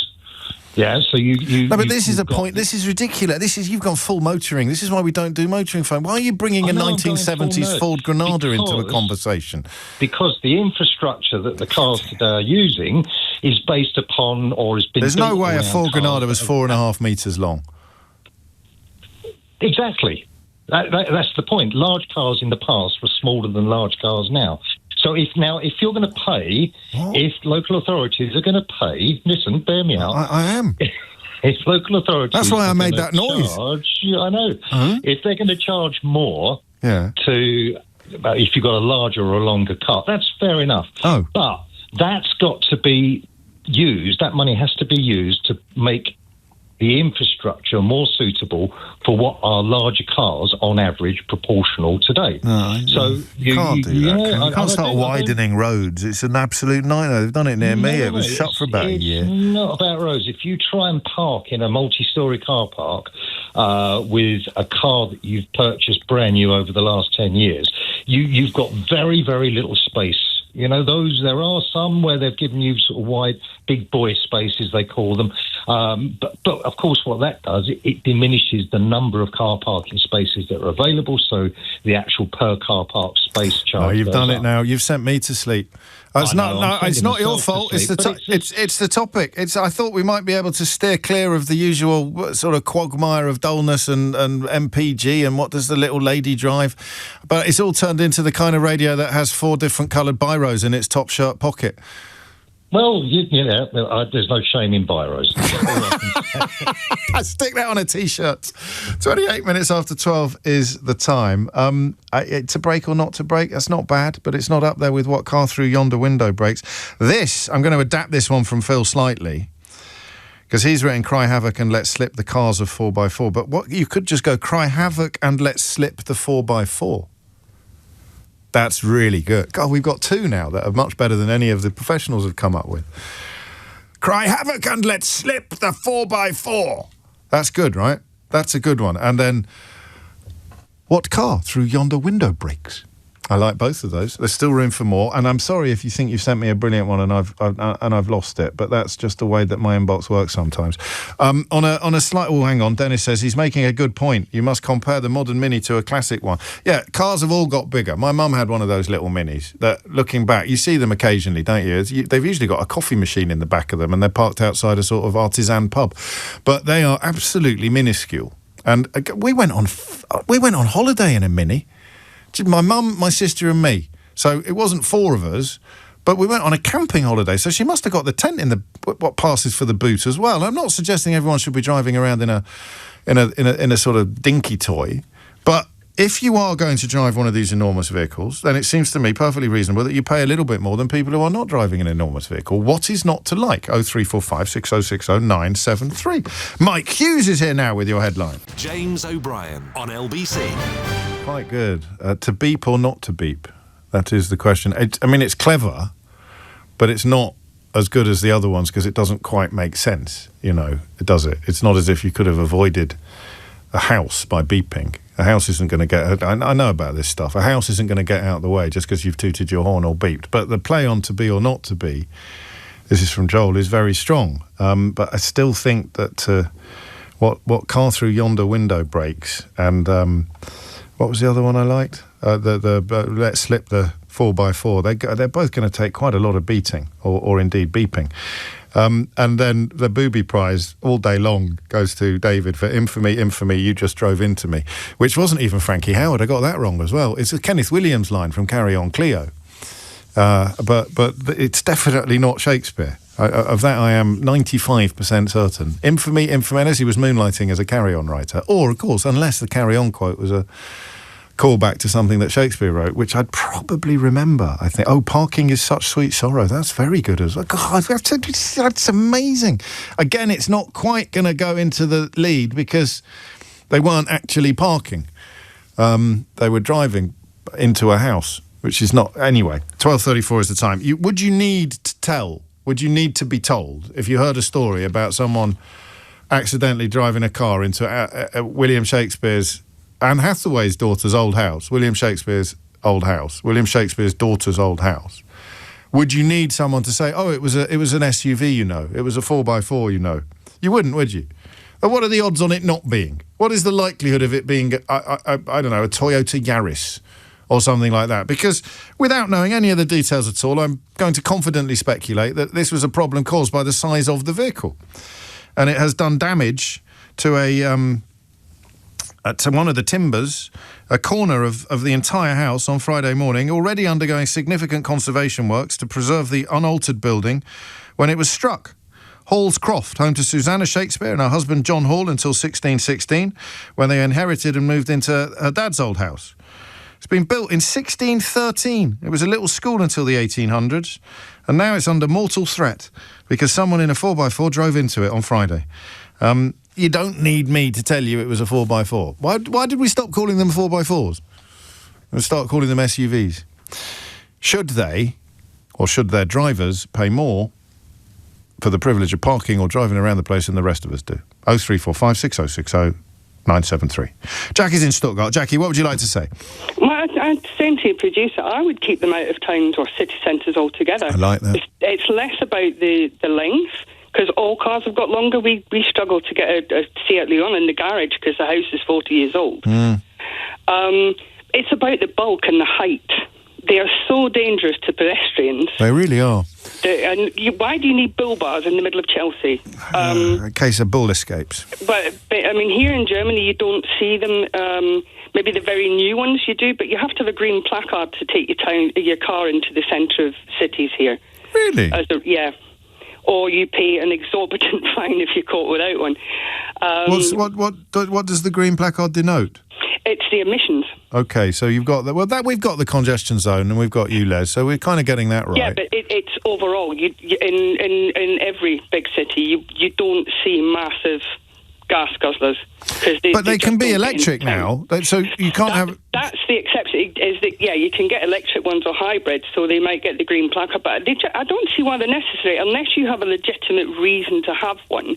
That my aunt lived in the Cotswolds, so you see a lot of older Land Rovers No, that's fine. And also, and also people who need to put a wheelchair in the back or something really big. I'm absolutely. If you have a reasonable exception, but we have a Dodge Ram thing at work because we need to get onto site to do maintenance and things. But it's never taken around town. You can't. What about other countries? I'm leaving America out of it. I didn't think of doing this as what I always think of as the school dinners principle, when we actually try and find out what's going on in other countries to get an idea of how nuts or normal our own activities are. Why would they not have caught on in Germany? Well, and the thing is, they have. You see them outside of cities. You see that, especially these big American ones. It's just posing. Oh, well, why have we let them kind of clutter up our towns and cities so completely? Yeah. And in other countries, they've actually got the wisdom to say, no, you can drive around the countryside in that if you want, but you can't. Don't be ridiculous. You can't drive it into central Stuttgart. That would be ridiculous. Oh, no, you can't. You literally can't. That's how funny. How funny. Yeah. Do you genuinely find them obnoxious? Or I do. Yeah. I look at them and I just, as I say, I see the one at work, and when I stand next to it, the bonnet is almost up at my shoulder height. And I think if that, something like that hit a child or... But you don't need... The problem is you're almost encouraging people to have two cars where one would do, aren't you? So if you want to go into town... I just don't see the you get public transport going into town. Yeah, I mean, if you have any sense, you take a public transport into the centre of any town. I think with parking so expensive anyway. But I don't see why they should be in towns. I really don't. What's the appeal? I have no idea. I kind of do. I think like being up high and seeing the whole world in front of you is I mean, a way in which you can reassure yourself that your safety is being enhanced and improved, as long as you don't think too deeply about what you're doing to everybody else's safety. Most obviously, I think pedestrians or indeed smaller cars. It's very hard to muster up much sympathy for cyclists in Brexit Britain. I don't think we can blame that on Brexit. It always was, but it's by far the most environmentally friendly way to commute or to travel. It is. Thank you, Jackie. Coming up to 20 to 1. Is there a reason why the Brits would have embraced this more enthusiastically than other countries? If Jackie's anecdote stands up to further scrutiny, leaving America out of it, because petrol is so cheap there that you can do whatever you want. I wonder whether there's a peculiarly British explanation for the popularity of these things. I've got a missing word round for you. Robert in East Grinstead's up next. I quite like this. You probably guess it. You will if you've seen the story, even if you haven't seen the headline. Penguin bars now can't be classed as what? Penguin bars now can't be classed as what? And it's one of those stories which at first you go, how chucklesome, and then you read into it a bit and you think, actually, that's a bit grim. The penguin bars can no longer be classed as what? It's coming up to 20 to 1. Robert's in East Grinstead. Robert, what made you pick up the phone? Hello, James. Hello. Hi. I can see you being converted to one of these big cars and driving off in one. Do you know why that won't happen? Because I really care about other people. Okay. It's my curse. It's my curse, Robert. I care more about other people than I care about myself. My generosity of spirit is unbounded. Okay, all right. Well, I would say, look, caring about people, the reason that these diesel and petrol cars, quality big cars, survive, is, I think, we build some of the smallest houses in Europe, and if you're living in a flat in the East End of London, and you're lucky enough to have a garage underneath it, you might find absolute pure joy in just sort of getting out of your cramped flat, slipping into a big, reliable car, and you've got wheels on it that can cope with all the potholes and the state of the roads. And as you break free of the city and you reach 30 miles an hour where your skin is being ripped from your flesh, it's so fast, 30 miles an hour, and you know that you can go somewhere like north of Aberdeen and not have to worry about an electric. I like your lyricism. I mean, the problem is partly that this applies to electric cars as well. Its volume is the problem. It's a separate mode of duty and tariff and payment for emissions and for environmentally linked things. This is purely about size. So you could have an electric massive car and you'd still get hit with this sign. But I think I could have sat here. No, hang on. I'm just thinking. The idea, why are these... Because I only introduced that part of the question a little bit later in the programme. The reason why these cars are so popular in Britain is because so many people live in tiny homes. Well, I think there's a big... It's not just that. I love it. If you think about it, we are being taxed to death.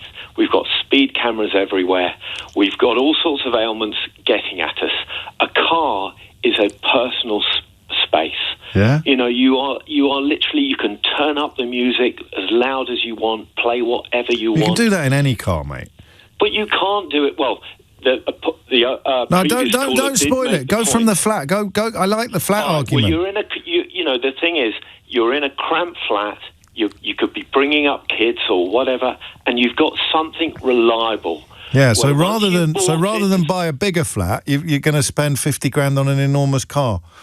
I mean, it's a view. It's a thought. Thank you. In Japan, Joel tells us, sometimes I get halfway through a topic, or on this occasion, nearly at the end of it, and I realise that we should probably have introduced the international comparisons earlier. We don't. It's a national malaise. It's not just me, is it? We never spend any time at all imagining what they do in other countries. Probably why Brexit happened. In that we just don't think any other country matters. And on this, if it turns out that we do have a particular propensity for these vehicles in a way that other European countries don't, then I would really like to know why. Proximity to the United States? When they sneeze, we catch a cold? You can't really say that about the French. I don't remember, it's a while since I was in Paris, but I genuinely don't remember the streets of Paris being absolutely chock-a-block with these obnoxious vehicles. I could be wrong, but if it is a peculiarly British thing, we should have asked that question a little sooner. Because Joel tells us that in Japan, they have a whole category of cars called, forgive my pronunciation, key cars or K cars, that benefit from cheaper insurance, tax and parking costs, but they must be less than 3.4 metres long and 1.5 metres wide. And they have a relatively small engine as well. I like that. I think that's a really good idea. If you must use a car in London, and I fully appreciate that lots of people want to and some people have to, then properly reflect and recognise the fact that some cars have a much bigger impact, whether it's environmental or physical, on the rest of the population than other cars do. It's coming up to 1:45. I want to find out a little bit more about the latest scandal engulfing Nigel Farage's outfit. Is it Reform UK Limited, or do you still have to say Limited? I'm never quite sure. The Kent Council that was supposed to be the gold standard, we were told to watch Kent because that is how we will govern the country. So we thought we'd have a little look at Kent after this. James O'Brien on LBC. It is 12:47. It's not. I mean, it's the problem. Do you know one of the main problems with Donald Trump is that? I mean, how long have you got? But it is. We're talking now about deaths, breaches of ceasefire. I think up to 44 people in Gaza killed by Israeli airstrikes. 2 Israeli soldiers killed by Hamas. I don't know whether any of the 44 people killed in retaliation were members of Hamas or not. Seems highly unlikely that they all would be. And Donald Trump, I suppose technically correct, is he, to claim that the ceasefire isn't over, that the ceasefire is still in place? The problem is that he could turn into, do you remember Comical Ali during the Second Gulf War? Do you remember that? This is one for the younger listeners. That there was a guy who was sort of like the propaganda chief for Saddam Hussein during the Second Gulf War, Second Iraq War. And he would routinely find himself standing in front of like really bad stuff. So things would be blowing up in the background and planes would be swooping down and dropping bombs on Iraqi positions. And this guy would be standing in front of the camera going, everything is fine, everything is fantastic, everything is under... So, and it's not funny because people die in these circumstances. But it's a genuine question. What would it take for Donald Trump to admit that, quotes, his, end quotes, peace deal had failed? Because I think you know the answer to that question. Or at least I'm pretty sure you know what I'm thinking. The answer is nothing. I cannot imagine any circumstances in which Donald Trump would admit that his own... Well, I can actually, if it gave him an opportunity to attack somebody that he wanted to attack. But generally speaking, you could imagine, couldn't you, a return to almost full hostilities from Israel into Gaza, a return to the campaign widely judged to be genocide. It could go back to what it was like a month ago, and Donald Trump, you could conceivably imagine him claiming to a camera or claiming to assembled media that everything was still going fine and that the ceasefire hadn't been breached at all. And that's not funny. That's what I mean when I talk to you about the importance of the assault upon truth, the assault upon facts, going right back to Kellyanne Conway, describing lies as alternative facts and Trump describing real news as fake news. But now you're in a place where you can actually imagine him describing a complete collapse in this ceasefire that everybody wants to succeed and claiming that everything was going swimmingly. It's a weird one. 10 minutes to 1 is the time. Steve speaks for many of you when he writes, I've just turned on James and he's talking about cars. I think I've died and gone to heaven. I knew he'd finally crack. Every now and then, Steve, we have a motoring-based phone-in that serves really just to remind me why we never have motoring-based phone-ins. Natasha Clark is with us because that story in our bulletins, which I think comes from an exclusive in The Guardian, do you know what would be the worst thing I could do to you now? Do you know what would be really unfair? I'm waiting. I'm building up tension. Go on. So we're about to hear about why 4 councillors have just been suspended by Reform UK in Kent. Mm-hmm. If I used that as a springboard from which to ask you, how many councillors have they now lost since May? At least 4, right?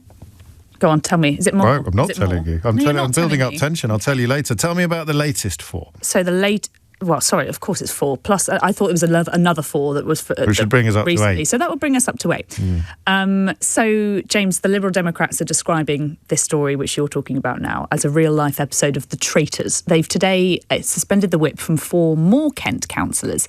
It comes, as you say, after The Guardian has got this leaked video of a very fractious meeting at Kent County Council. The councillors can be heard complaining about backbiting, being ignored by their leader, Lyndon Kemkeran, who tells them that they will be screwed and that Reform can forget about winning the next general election if they don't balance the budget. She shouts that she will be muting some of them. Another says there has been infighting at the heart of their council and this isn't look good. She tells the group that the world is watching and that Nigel Farage himself is personally watching what happens in this council. So let's dive in right here and get to the heart of this. Here was where the Reform Council leader I was talking about, Lyndon, told one of them to suck it up. It's then my job as leader to appoint a cabinet, which I've done. And the way the Constitution works, it is the leader and the cabinet who make the big decisions. Now, because I'm not a dictator or an autocrat, I like feedback, I like to discuss, I like to hear what everybody thinks. However, when it comes to making the really big decisions, and I'm afraid LGR is one of those really big decisions, sometimes I will make a decision that might not be liked by everybody in the group. But I'm afraid you're just going to have to suck it up, okay? Because I am the democratically elected leader. So it's all gone a bit... What was her name? Jackie... What was it's all gone a bit Jackie Weaver. Jackie Weaver, hasn't it? Remember that? I do remember that. Feels like a lifetime ago. So just to be clear, they're all arguing with each other. These aren't arguments with other political parties. No, they are all arguing with each other, at least according to this footage which has been obtained by The Guardian. Do you want to hear a bit more of the infighting? This is the best bit. You've got to say yes. Okay, go on. Quite frankly, the question is that the right leader and the right cabinet? Because we, as backbenchers, need to understand what we're getting behind. I'm not asking... There physically isn't time at this stage. So what we've done... I'm not asking you to run through everything. I'm just asking you... you are. That's exactly what you're asking me to do. No. I don't know whether or not you're intentionally sort of picking things up. Or the problem is, it's easier when it's face-to-face. Right, of course it's easier when it's face-to-face. Right. I'm meant to be on bloody holiday this week, Paul. Okay, I don't want to be having this meeting. Right. What the proposal is that you're putting forward, that's all I'm asking for. And my reply to that is... we'll be briefed as it goes. Yeah. Paul, I'm going to mute you in a minute. Let me reply. We're running out of time. It's all right, Brian. You keep laughing your head off, mate. In the committee meeting... Paul, I'm going to mute you so I can just speak. Let's face it, the situation at the moment regards our group is not great. You know, I've worked my off in my own portfolio and I'm still getting a rod up my backside all the time. And, you know, and as what Bob has already stated, that there is a lot of backbiting going on and that tends to be coming from the top down. You just heard there from Councillor Paul Thomas and then from Councillor Dean Burns. Now, a spokesperson for Reform has told me this morning that Paul Thomas, Oliver Bradshaw, Bill Barrett and Maxine Fothergill are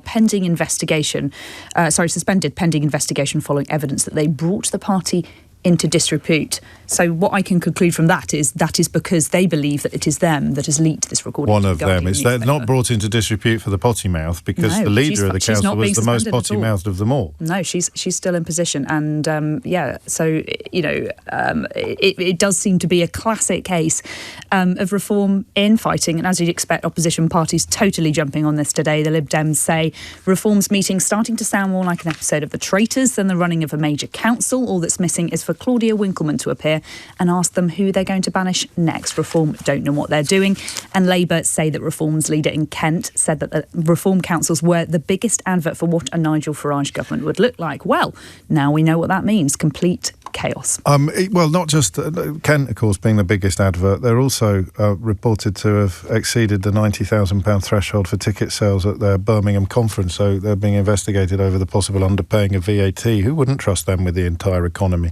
And speaking of economies, Kent Council's budget is just over £2.6 billion, excluding schools, and these people are essentially in charge of that. Yeah, and what they were talking about just then, about its plans for local government reform, which basically would mean abolishing Kent County Council and some other local authorities and bringing it into a wider authority. That was what they were discussing there. It also faces huge challenges in terms of balancing its budget, and obviously that's not Reform's fault. They've inherited that. That's obviously come from the previous administration. But they promised to cut it, didn't they? They've promised to cut all this money. They've obviously are not going to want to hike council tax, and you heard the leader just then basically saying that if we can avoid hiking council tax by 5%, they clearly have a huge deficit to try and fill. The Guardian newspaper also talks about a culture of abuse and bullying causing deep splits in this Reform group. Now, the Guardian has also been told there have been around 8 official complaints to the South East Regional Director in the last 3 months about them. So they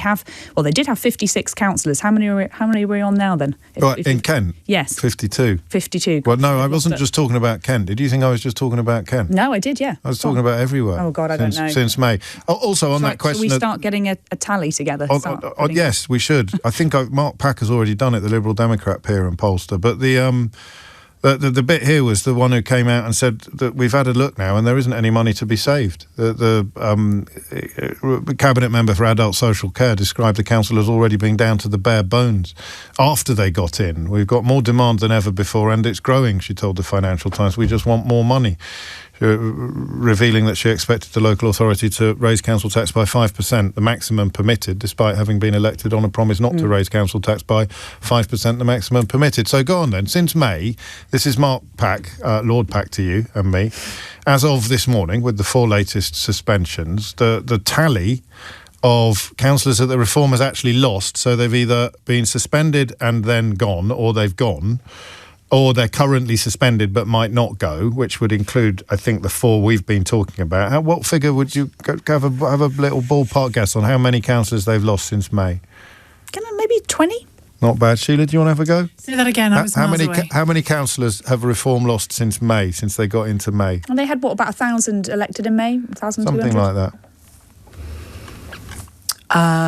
120. So it's somewhere between the two of you. The correct answer is 31. Oh, okay. 31. I was closer. I think I should win that. You would do, actually. Yeah, so you've got and various allegations and investigations unfolding as well. So I'm sure we can all agree that these are precisely the kind of people who should be running the country. But that's exactly what Labour want to highlight, right? From now until the next election, this is what Reform would look like if you gave Nigel Farage the keys to Downing Street. And that's exactly the argument they will be making over the next few years. And of course, it's going to be really difficult for the Reform Party, for Nigel Farage, for Richard Tice to be able to go on and say, we're going to make billions and billions of pounds worth of savings in government. Well, if they can't do it in local government, how are they going to be able to do that in national government? Yeah, but in their defence, if you were to do it, as you pointed out in percentage terms, as a percentage of the overall total, this is absolutely nothing compared to the number of MPs that they've actually lost out of the total that got elected at the last general election. So we've lost at least James McMurdoch. He's the one that did time for beating up a British woman. Who else have we lost in terms of the MPs? The guy that wants to Rupert Lowe, deport people who are here legally. He's he could gone. defect to the Tories at this rate. And then we gained one in Sarah Poachin, right? Didn't we? So are we still on 4 again? Still on 4. It's really hard to keep But they count. lost 20% of the original 40. Yeah. Anyway, I digress.